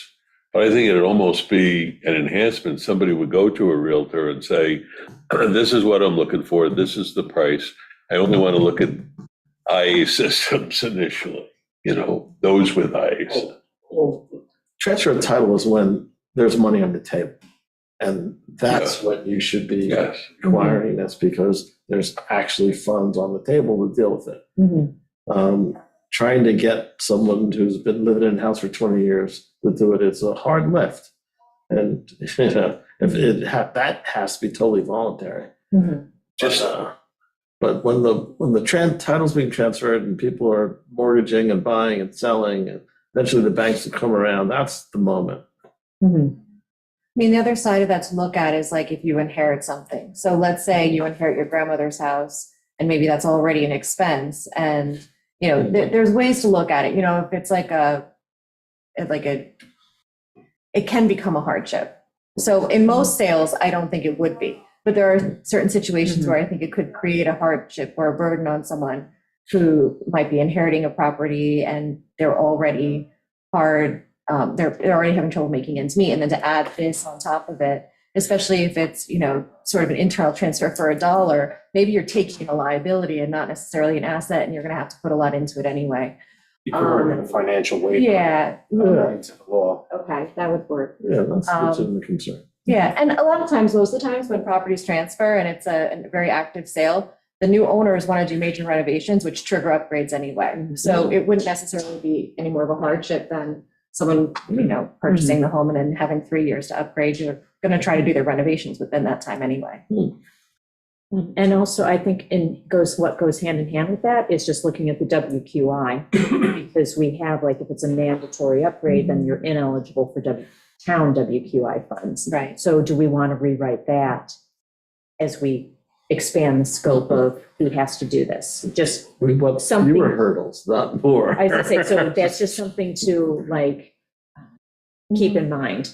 So on that one, we'll probably need, if we want this to be year one, I do, yes. so then we'll need to task a couple people to sit down with Stephen to. I guess that means me again. And I'm looking at Albert because he's already been through this one, Yeah. so he may Albert. still have notes on. Yeah, I do. I got a whole folder. Well, we can take the tier 1 and then still reprioritize it based on timelines. So we can make a calendar Yes. of things that have deadlines, because we know the moratoriums have deadlines. We know the comp plan is going to take months, many months. So we Yes. can slowly hash that out Mhm. over time Yeah. and then add things in so we can kind of visually see where we're at with everything. Definitely. And also in some of these first tier things, there's things that are falling to Stephen, and so we need to prioritize his work. Correct. So just trying to balance it all. Feel like, okay, You may want for environment to consider is also that clearing legislation. right, I forgot that on the The list. tree thing. Yeah. Yeah, oh, no, it is on the list, I'm sorry, I did write It it was on down. Meg's list. Yeah, Yeah, I was gonna say, I did write that down, because I didn't have it on my initial list. But Can I, Do you want tier 1 or tier 2? I think that's probably tier 2, and then we'll pull it up as we finish things, I think. Because it's not quite hashed out. Okay, not ready for prime time? the WQI, are we working on rewrite a legislation to maybe implement no interest loans or low interest loans for the IA system installation? Where is that? Where do we stand with that? Just We haven't done anything recently. Okay. There was an amount of time last year spent on reworking the whole application process and kind of. and the amount of money, yeah. Yes, and so that has been completed. We're starting to get more applications in because we raised it from a 6,000 to a 12,000 threshold plus plus. So now is a good time to say, okay, WQI, let's task you with this. You and I are the liaisons for that, so we can bring that up at the Yeah. next meeting. If you are eligible for a low interest loan, Right, very much the situation you described, right. something. Mhm, yeah. That down as a tier one, because we'll start to bring it up with them. I think, WQI loans. We got a lot of tier ones here. Site plan review application. I feel like tier two because we're not getting a lot of them right now. okay. I don't know. Yeah. no, I mean, no? I feel like we can push it out a little bit, but I don't want to wait too long because I feel like that's playing with fire. Mhm, All you need is one big application, true. and I'm thinking of one that could be coming, Oh, and so we may want to kind of be prepared. I have templates of other towns' site plan application, Yeah. probably 40 pages from the state on site plan review, so. I put that as one of my, to have a town planner on consulting basis. Hmm. I mean, somebody that really has experience and Yeah. expertise. I don't feel we really have that, not to disparage the planning board, but I don't feel we have that competence, that expertise on the planning board now for major projects. I think it's something maybe we need to look into. Okay.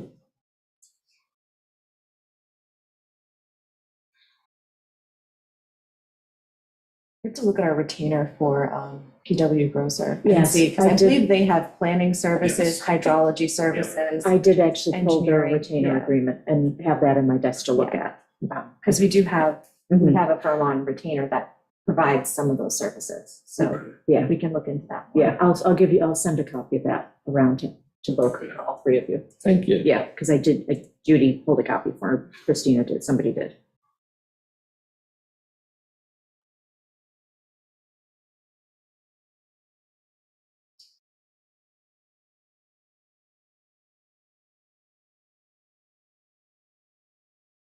We touched upon irrigation, I sort of put that,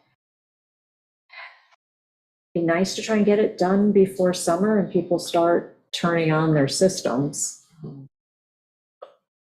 So we've got a little bit of time, but not much. It's a really important water issue. So I think it's definitely tier one, and it's time sensitive, it's both Mhm. things. Yeah. So, Yeah, I've already played with it a little bit because Suffolk County changed their irrigation regulations and their laws. So I took some of that and adopted it into a draft of our irrigation code. So I'll clean it up a little bit and send it to Stephen. He can look at it, see if I'm crazy, and then send it out to everybody to kind of check out. Great, thank you, Meg. No problem. The Very Steady Group, easy one, tier one, I'm working on that this month. We do Oh, need, sorry. we do need members to join the Very Steady Group. I think it's on the town. John's website. renewing. Okay, We need 2 more. yeah, because we've got John, Elizabeth Galley, myself as liaison, and I think we're I short. think it was only really 3 in the past. 3 Yeah. members in the liaison. So maybe one more. Yeah, We one can get more at would least be one good. more. Yeah, so, anybody out there? There'll be an ad in the Thursday's paper. Okay, yes, because you were gonna post all the open positions again.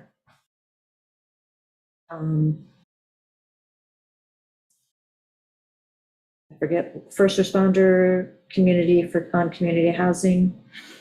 Did we say tier one or tier Well, two? tier two, because we're deferring to outside counsel. Oh, right, yes, okay. Thank you. Where they are in the process with the outside counsel, or they're, Yes, a firm has been selected. Who has, okay, yes, been who has, selected, all yeah, right. who has experience working with other communities on getting community housing. Yes, yes. All So, right, good. yeah, there's a community housing board meeting on Thursday. So if you want to listen in on that, depending on whether or not we make it to the newly elected officials conference up in Rochester, was going to ask the two of you to cover on that. So, but you can always listen in too. You just can't participate if the liaisons are huge, because we don't want to create a situation where we have a quorum where we're weighing in. So, but I'm sure that will be, I haven't looked to see if the agenda's been posted yet or not. Bill, do you know if the agenda's been It posted? wasn't posted as of last night. I haven't looked yet today. Okay, all right, yes. Yeah, we're down on committee clerk, so Yeah.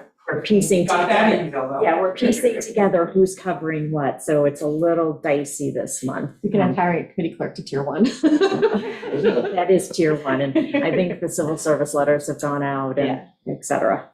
But so the person has been selected.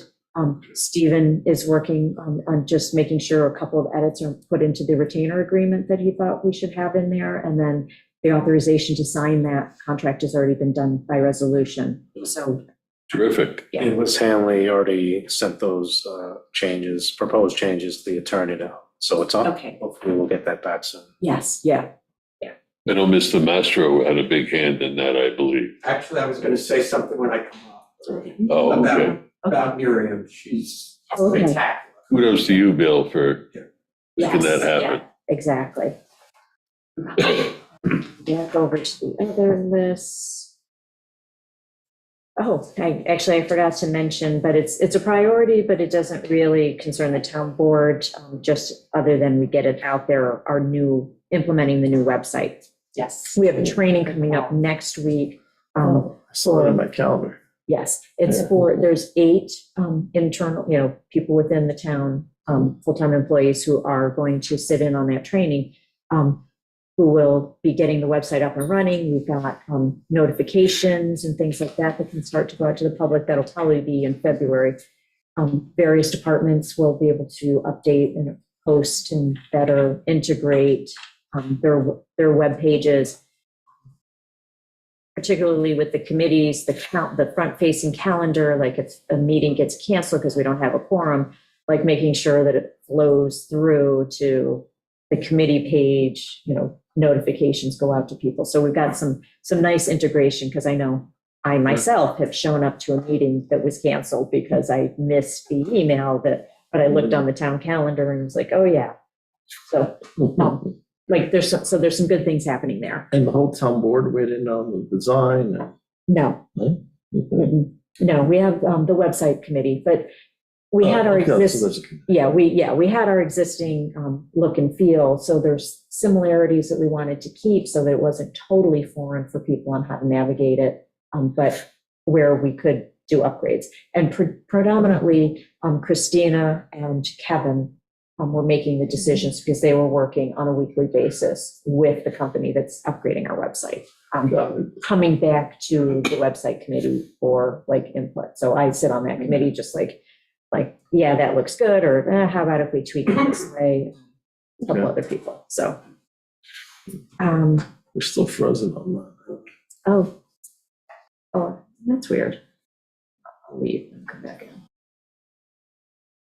Thank you. All right, the IMA with the Suffolk County Planning Commission, that's easy, first year moving forward. Large houses we've got. Acquisition plan, advisory group, yeah, we got those. What if I can digress, what are the hard dates for the moratoriums? Large house and the dock, are there hard dates, or is it just a follow-up meeting with the planning commission, or? Right? Yeah, no, so the dock moratorium has not been adopted yet. On January 22nd, we have the hearing that was adjourned, so that's not in effect. So if the town board does adopt that moratorium, becomes effective on the date of filing with the Secretary of State. The dock moratorium, are they gonna go back to the initial discussion, or is this the initial discussion, the 22nd? No. They already discussed it. They already discussed it, so there's gonna be a retroactive to that date of the initial discussion? No. So as far as the effective date? Yeah, No. So it's once you. Be 3 months from close the hearing, and then once it's filed, then it'll be. okay, all right. Yeah, so the clock hasn't started ticking. The reason why we adjourned was because we voluntarily wanted the Suffolk County Planning Commission to look into it for us and give us their recommendations. So that's why we adjourned it. It's going to be on for the 22nd. Any other moratorium is there a hard date on that? Yes. June Yeah. 21st. Christina, do you? First. 23? No, it's March, I think it's March It was 3 29th. months. Oh, 3 months, I'm sorry, I did 6 months. Yeah, no, because we originally proposed 6 months and they said 3, so I think it's like March 29th. But it's effective December 21st.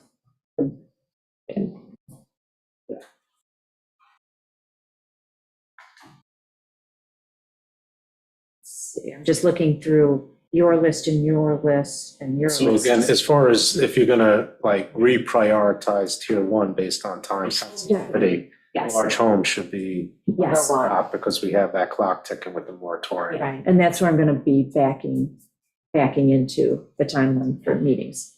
And I mean, if we have to, we can always ask for another 2-3 months to wrap it up if we get Correct. something good, but maybe it's in the hearing process, and you can explain that to the planning commission, but. Yeah, but I think we made progress in that working group, so hopefully we'll have something for your digestion. Yeah, I was gonna say the goal is March 29th. We talked about that. Talked about that. That. That.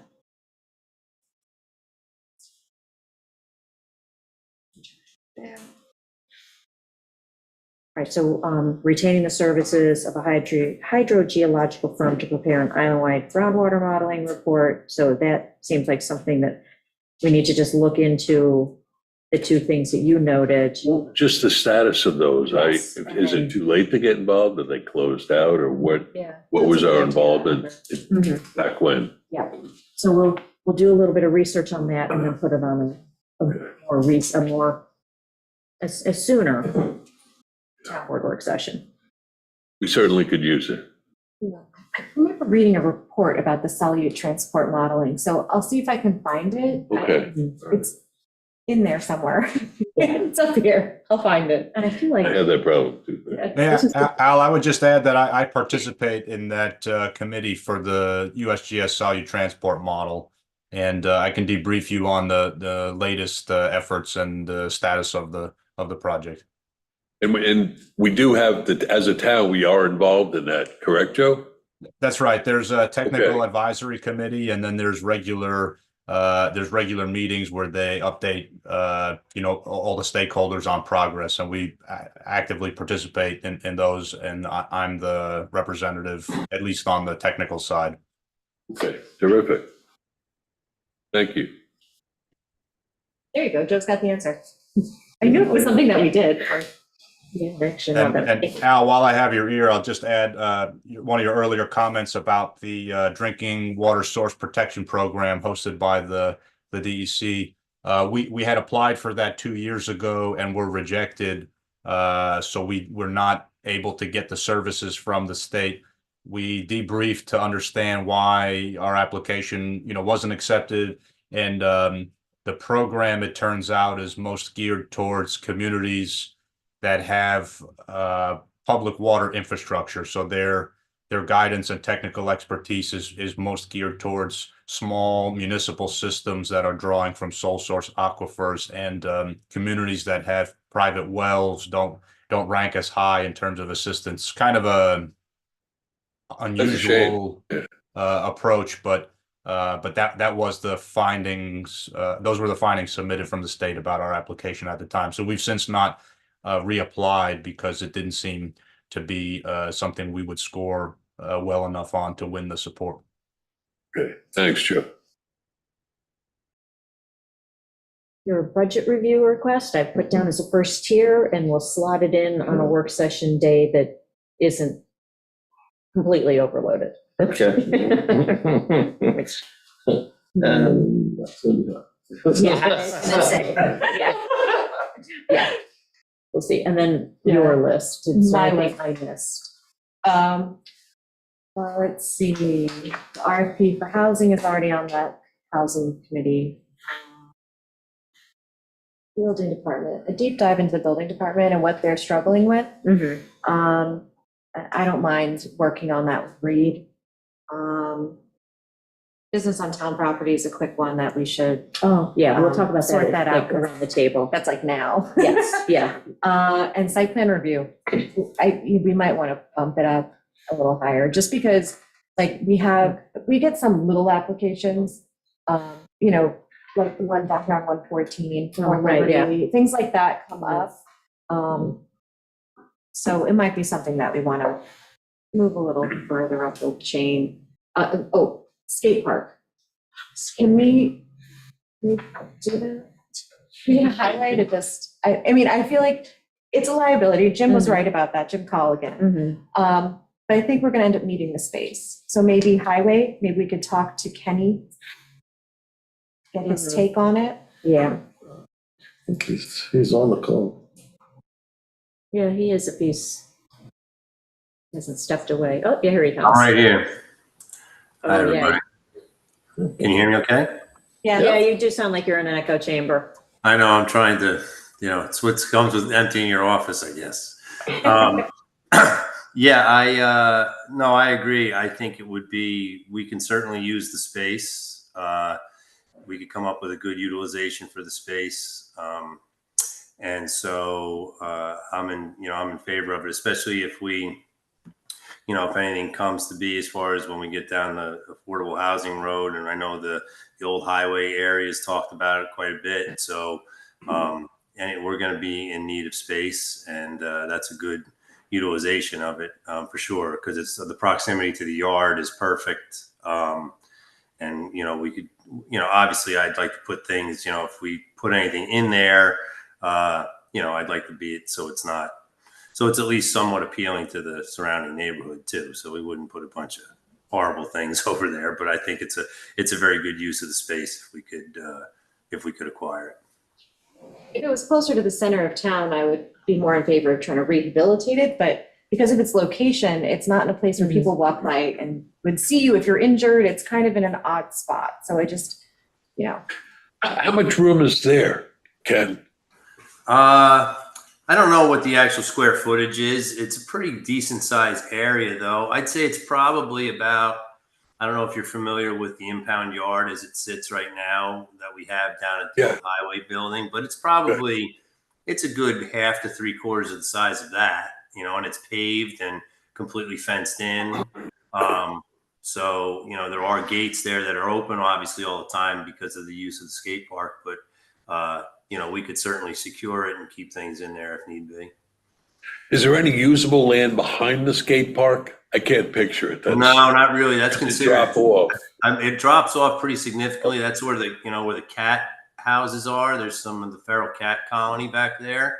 But there is a bit of a big dip in there. And my understanding that's sort of forever green space anyway. So Okay. we have some space that sort of adjoins that. That's also where the dog pound is, which we just kind of recently cleaned up and fixed up that whole area this year too, to make it a little more accessible if Jenny ever needed to use it, and replanted grass and everything up on the top, that top tier, but also in the event of needing some storage space for trailers or, boat trailers and some of the things that come out when we're in the height of the season here, and all the work boats and the police boats are on the water. All right. Thanks. I think that's all the things on my list. Okay. Those are kind of the oddball ones. Okay. All right, so what I will do is I will start to take this and kind of drop it into, I made that I was spreadsheet gonna say, I'm gonna take calendar a on look at what you have, SharePoint, yeah. so, and it has it broken down by work session and meeting dates, so you can see how many Yeah. meetings we had before a work session, or work sessions before a meeting, et cetera. yeah, I was gonna say, because I think we started using something like that and then it sort of fell off, but I'd like to. It'll be our guidebook. Exactly, Yeah, it's handy exactly, to see yes. it laid out over months. Yeah, yeah. Okay, so I guess we can open it up to the public for any comments on this. Bill, on up. State your name for the audience. Bill Nastro. First things first, excellent meeting. I mean, the tone, the flavor, everything really, really nice, really good. However, I think you are going to work more than 80 hours a week now. That's an ongoing joke between us on the part-time. You do have a very aggressive, and I think that's great, agenda for the whole thing. Segueing off of that, when I was originally coming here, what I was going to say was there's a lot of talent on the island. And maybe there is a way to utilize some of that talent to make your life a little bit easier and to get a little bit more expertise help for free, which is to maybe create not new committees, but ad hoc work groups that have like a little defined time period to get a few things done. I had thought of that in relationship to the code, and you guys did a lot of discussion of the code. I don't need to go into anything I was going to say about the code, but there are people who you might be able to utilize to make some incremental suggestions, progress, give you guys some definitions. You also raised something about the employee handbook. Now, I'm sure there are some HR people who have been around on this island. I was general counsel to a corporation. I have so many policies sitting on my computer you wouldn't believe. So, something to maybe utilize a little group, get together. I have conflict of interest. I've got everything you want in the world on that. Something that might be helpful to everything. One other area, mentioned the committee, and kind of redefining. One thing that I've always noticed that's missing is that every committee really should have a charter. Yeah. And it should follow a kind of defined town template. And it shouldn't be difficult. A simple charter so that people who come on can see it, see what hey, I may want to apply for this type of committee. I may want to work with this type of committee.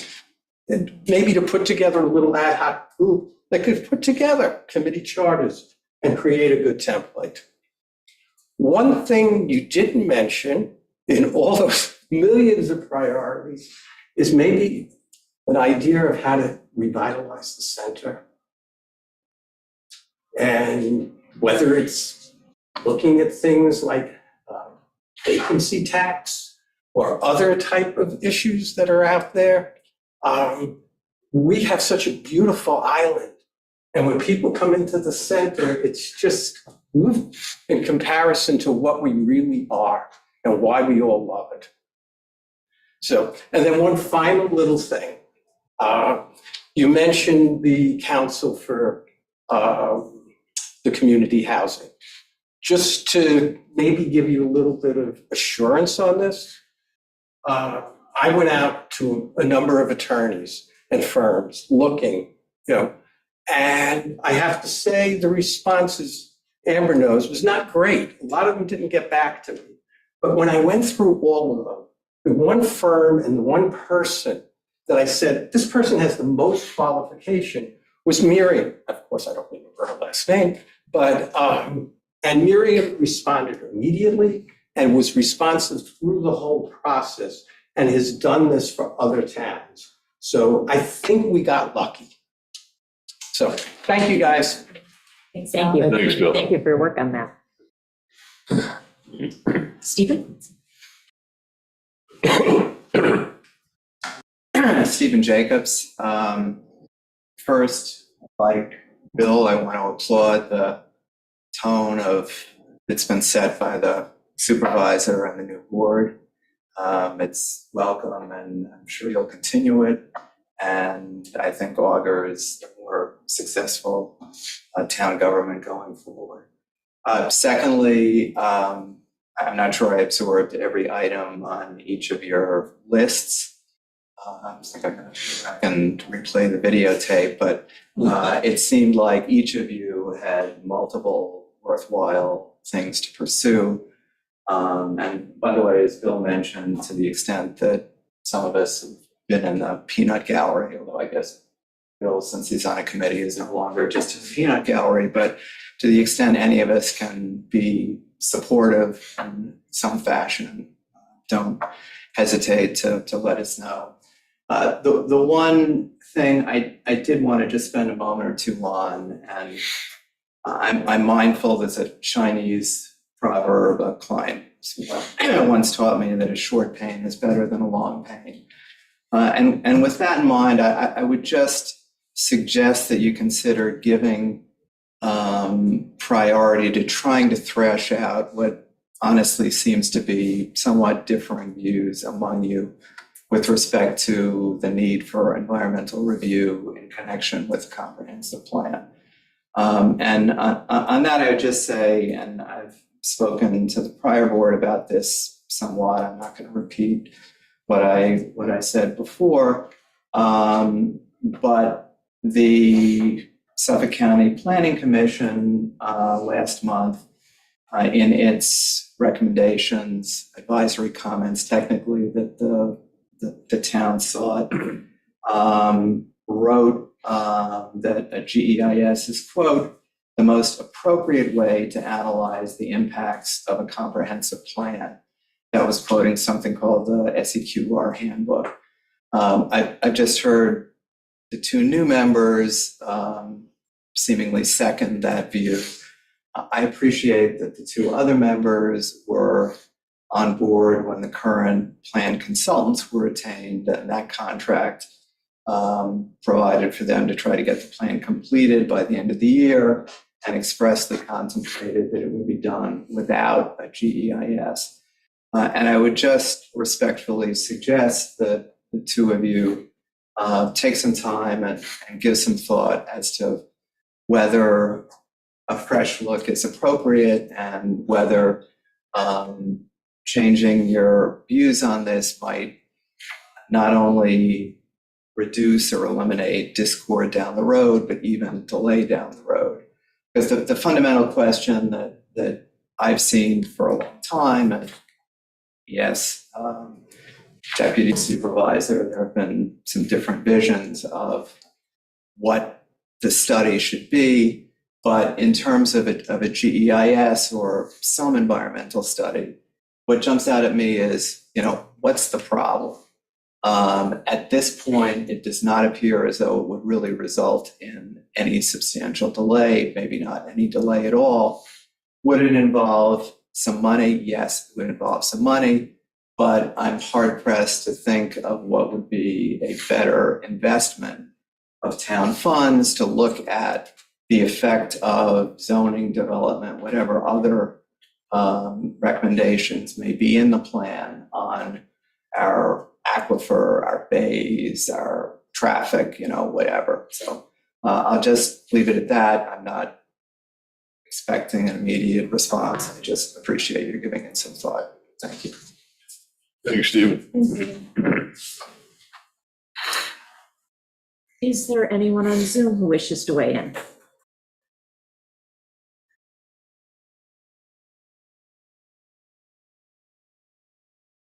Lori? And then Kim. First, Okay. Lori. Hi. The one topic that I wanted to ask, talk to you about, based on the discussions that took place today, was the Capital Planning and Grants Committee. As one of the few persons from the public that used to periodically attend and view those meetings, I found it very interesting because a lot of the capital projects, not only their status, but where the money comes from, whether it's the town budget or the grants, or the status and updates of the grants. I found it all very interesting and much more detailed than that's ever discussed in town board meetings. And as a taxpayer, of course, I find it something that, I don't know if the public knew about this committee, but as someone who's watching, what projects the town is doing, what the status of the projects are, how much of the money is coming from grants versus the town budget, I think is all very informative. And I'm asking, why can't that committee be a public committee again? Because it was taken offline in 2023 and put into an internal meeting. And the entire committee was made up of town board members, the highway supervisor, chief of police, the town engineer, all people that have very good advice and that implement a lot of these projects that take place in the town. So I'd like you to consider putting that back into the public forum so that the taxpayers, if they are interested, could see the progress that these projects are having and how they're getting paid for. I think it's very informative. Thank you. We'll consider that. Kim?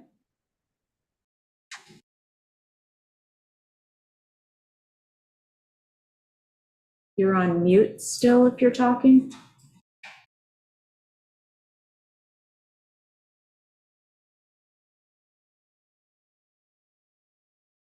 Still nothing. Maybe it's a volume issue. She's Her still mic is muted. muted on the Yeah. picture. Kim, can you hear us?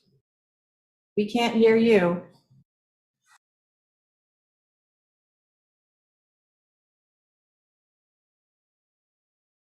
If you can turn, well, you probably can see us. We can't see you to Somebody send her a text. know if you're.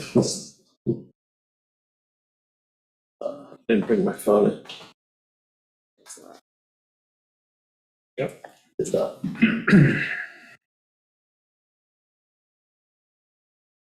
Well, we will continue with around the table, and then Kim, if you can chime in, let us know, and we'll bring you back into at the end of the meeting.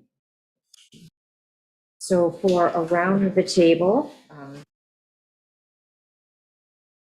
generally this is where we do have whoever's, different committees that have met during the, prior week, discuss, notes from that. Like Albert, if you want to discuss the CPF meeting, if there's any takeaways that the rest of the board needs to be aware of. I attended that too. We did talk about the fact of bringing the comprehensive plan acquisition plan back to them so that they could, review it and detail out exactly, the issues that they have with it. And so they are putting together an ad hoc committee to work on that. And we'll continue to watch them go through that process, and then we'll bring it back to the town board level. I think I didn't bring my notes in from the other rooms. I thought it was interesting, excuse me, they had a guest, Rusty Schmidt from Nelson Pope, who is kind of as he says, he's a landscape ecologist and designer, but he's very involved, very knowledgeable about creating meadows. And they want to create a meadow in West Neck Preserve. The first thing was to turn the ground over because the preserve was full of mudwort, which just, no animals like mudwort. They can't move through it. Turning it over, probably we'll have to go back and turn it over again until it doesn't turn green. That's kind of the trigger. Then they can go in and set and put in planting, like a wheat grain and flowers, so that ultimately the meadow will be 60% grasses and 40% flowers.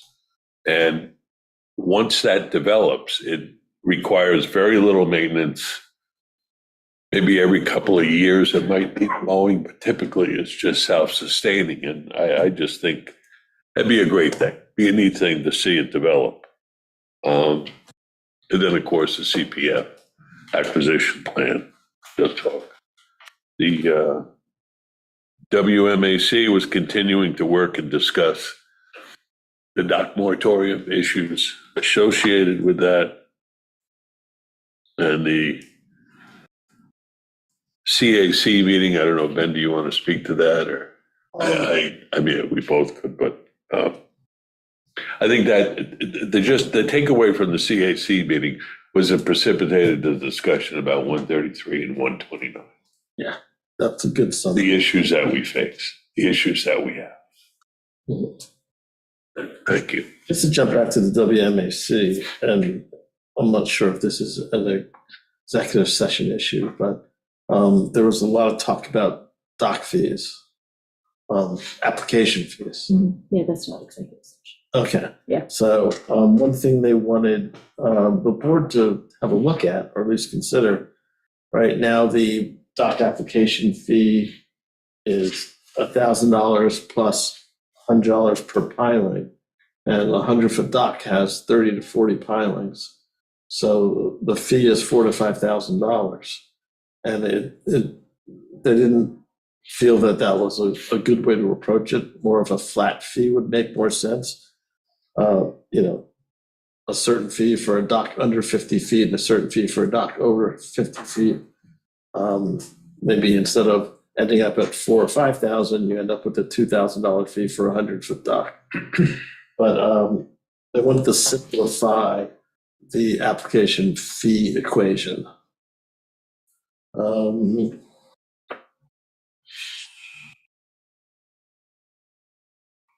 They also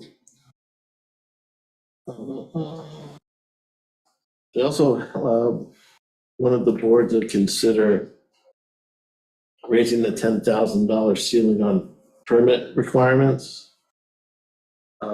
Because it doesn't take much to get to $10,000 these days.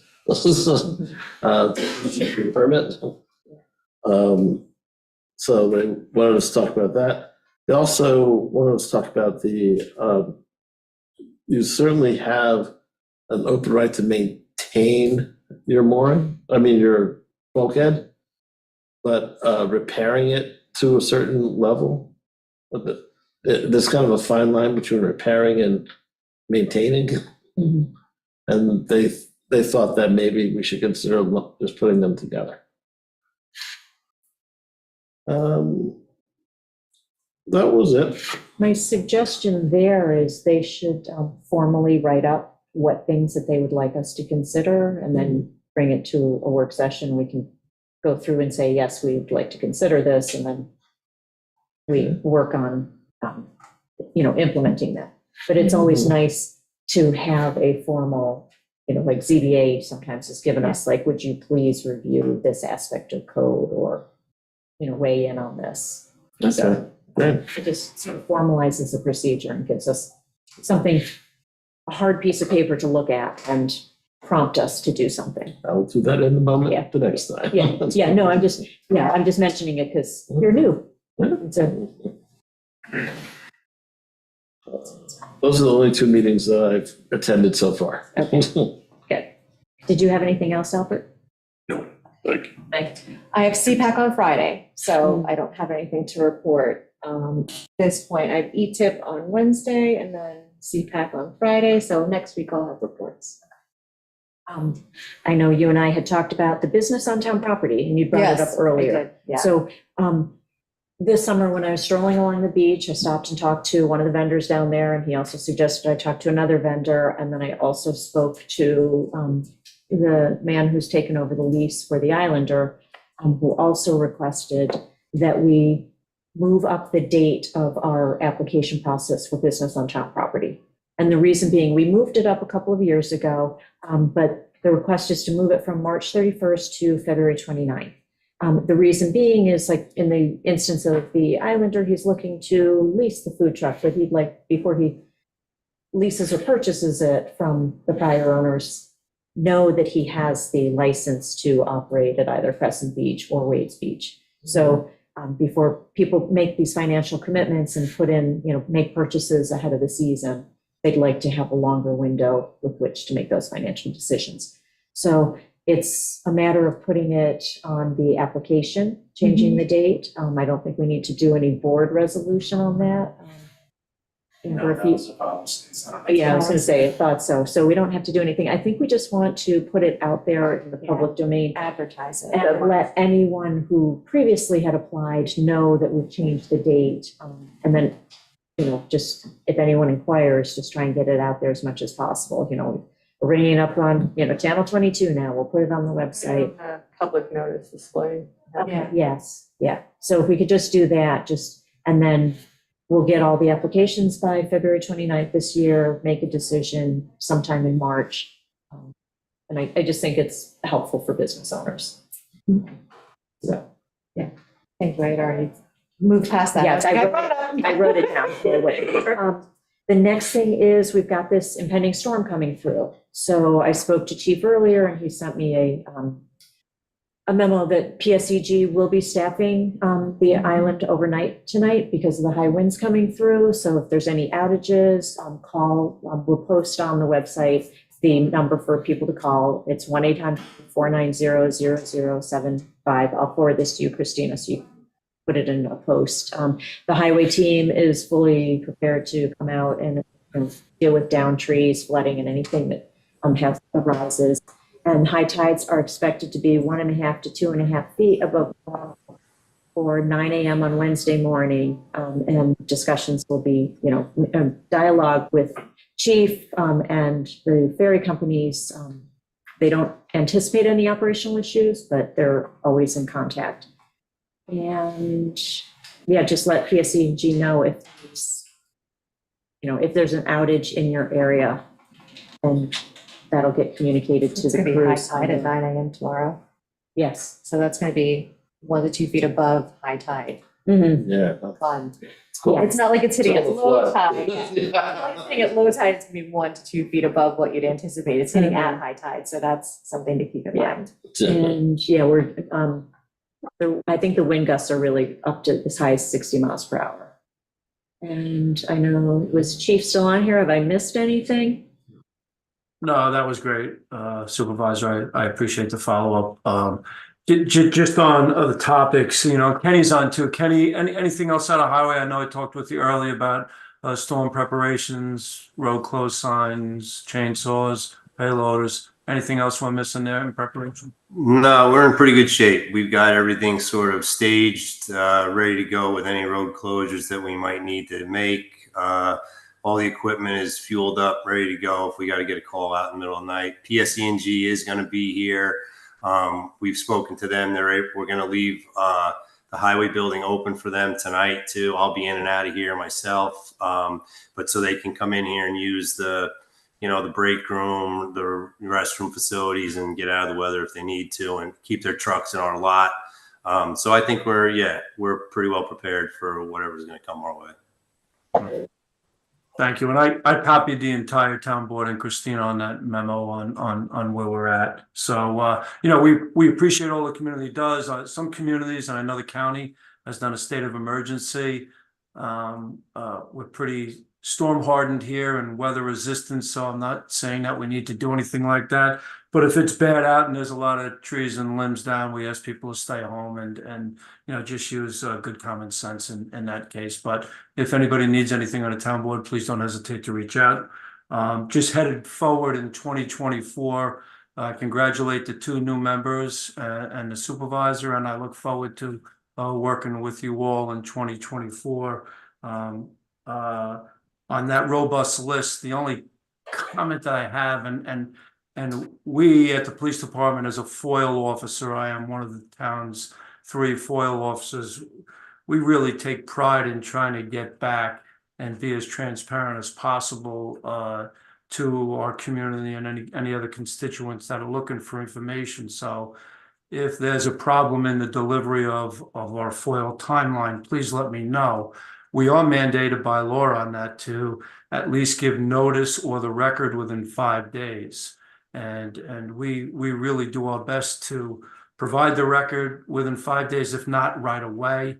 And if we can't within 5 days, we give a pretty good timeline on when that record will be available. So I don't know, Councilman Dixon or Diet, if there's a complaint or something that we need to address, please let me know, because we want to do our best to get that information out as quick as possible when those records are available. Thanks, Jim. That's all you do. Thank you. And just my last around the table is just reminding people about the blood drive. So please mark your calendars for January 18th. It'd be really fun if we could get it up to 56 pints and meet our summer goal.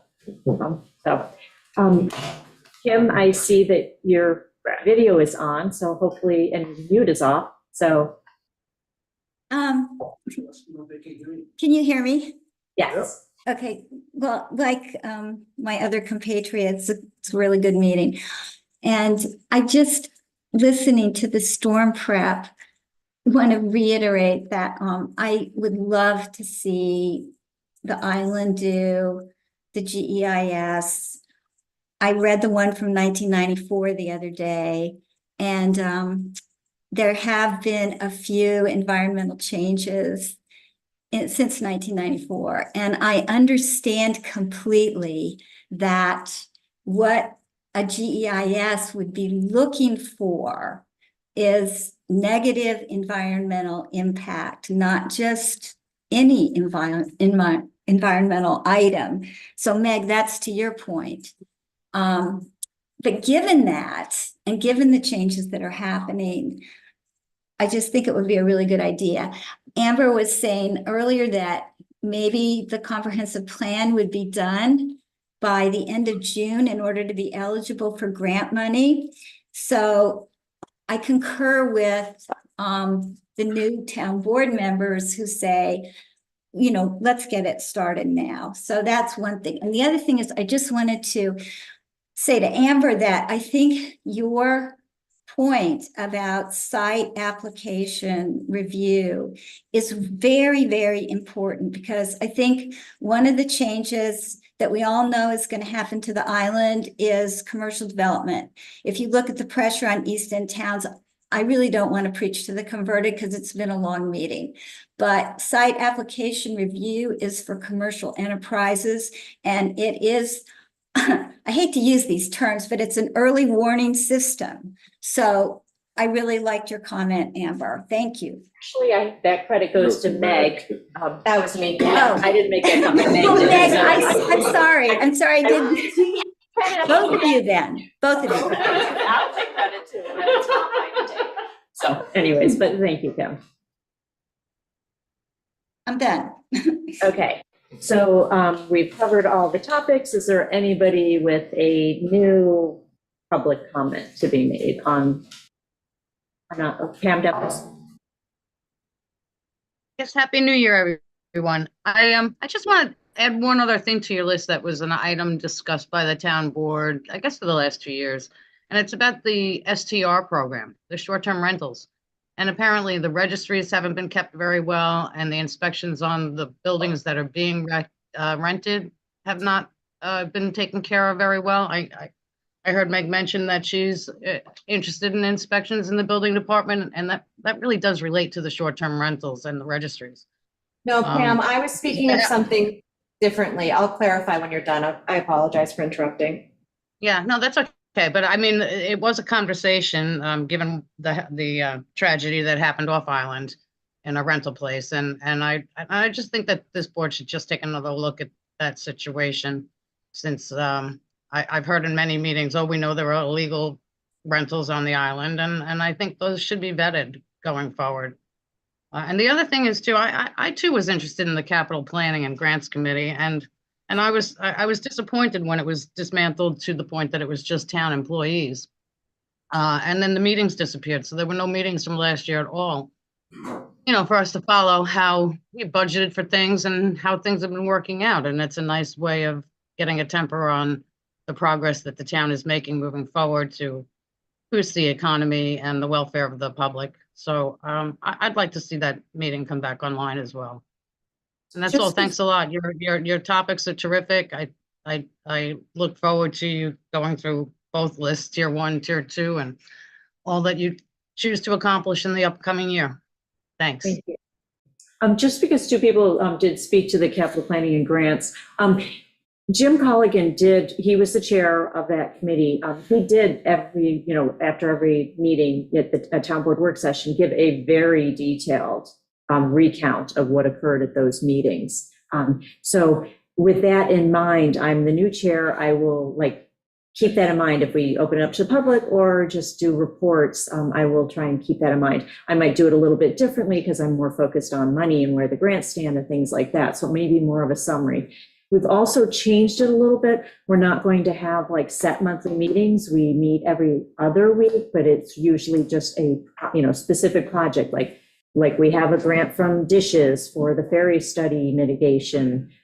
So if we're meeting with them, it may just be a check-in with them. Is there anything that you need from us for the, for keeping the grant active, any information that we need to report to you? So they've become very more focused on just specific projects at the time, what's going on. It's not big comprehensive things that are going to be happening every week. It's, where do we stand on, this grant, or, is there anything that we need to report back to the town board? So they've changed in nature a little bit. We will continue to do, a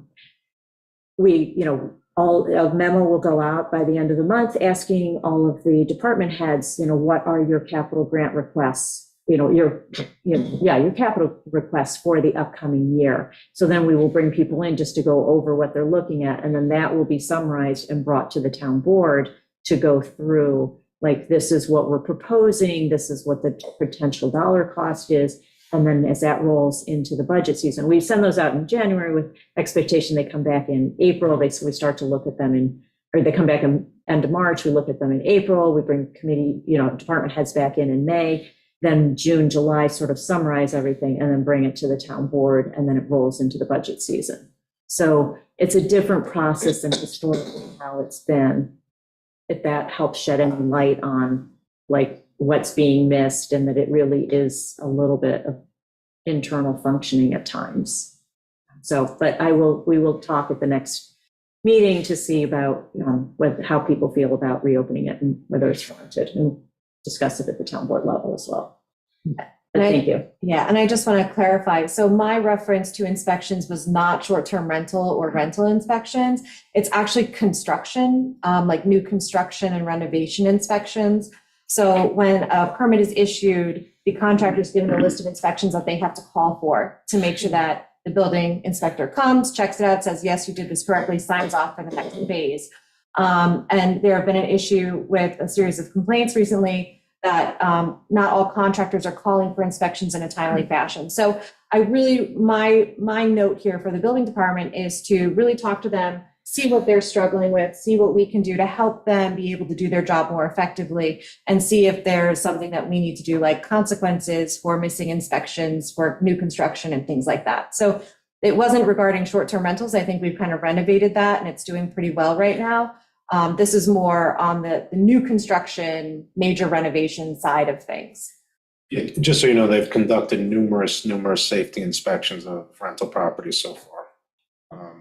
Once we made that amendment, so it's really been going well. Actually heard that Airbnb and VRBO are requiring their customers to register in the towns where they live as part of their advertisement. I don't know exactly, but I had heard that. Meg, do you mind if I just chime in 1 second on that? Sure, go for it, Kenny. I just wanted to say too that I have been, since Brian and I were sort of transitioning here, I've been also talking with the building department. And if you ever wanted me to sit in on anything there with you, I'd be happy to, just because some of that new construction does, there have been some things that have sort of adversely affected some roadways and such, and some of our drainage issues, et cetera. And so we're also, in addition to, I know some of the issues that have come forward with, curb edges and things like, Belgian block aprons, et cetera. So we've been trying to have a more coordinated effort with them and working closely with them to, sort of nip some of these things in the bud before it becomes a problem, which I think is important. The curb stuff is, from a snow plowing standpoint, can cause damage to them and to us. But the drainage issue is a major one. And I know there's always concerns. Everybody always has concerns about not getting water into their neighbor's property when they're doing a new construction or something. But I think sometimes they forget about when you dump it into a roadway that hasn't been taking it for years, it's got to go someplace. And sometimes, I think it's an important thing to look at. So I'm, willing to fill in anywhere you need me to, but I've already started dialogue with them. So we're all kind of on the same page moving forward. Okay, great, thank you. I'll probably take you up on that. Yeah, no, good. I'm glad you're implementing that, because we did talk about that late last year, so good. Anybody else? Okay, I would like to make a motion that we go into executive session to discuss a personnel issue. Second? Second, subject to a bio break. Yes. All in favor?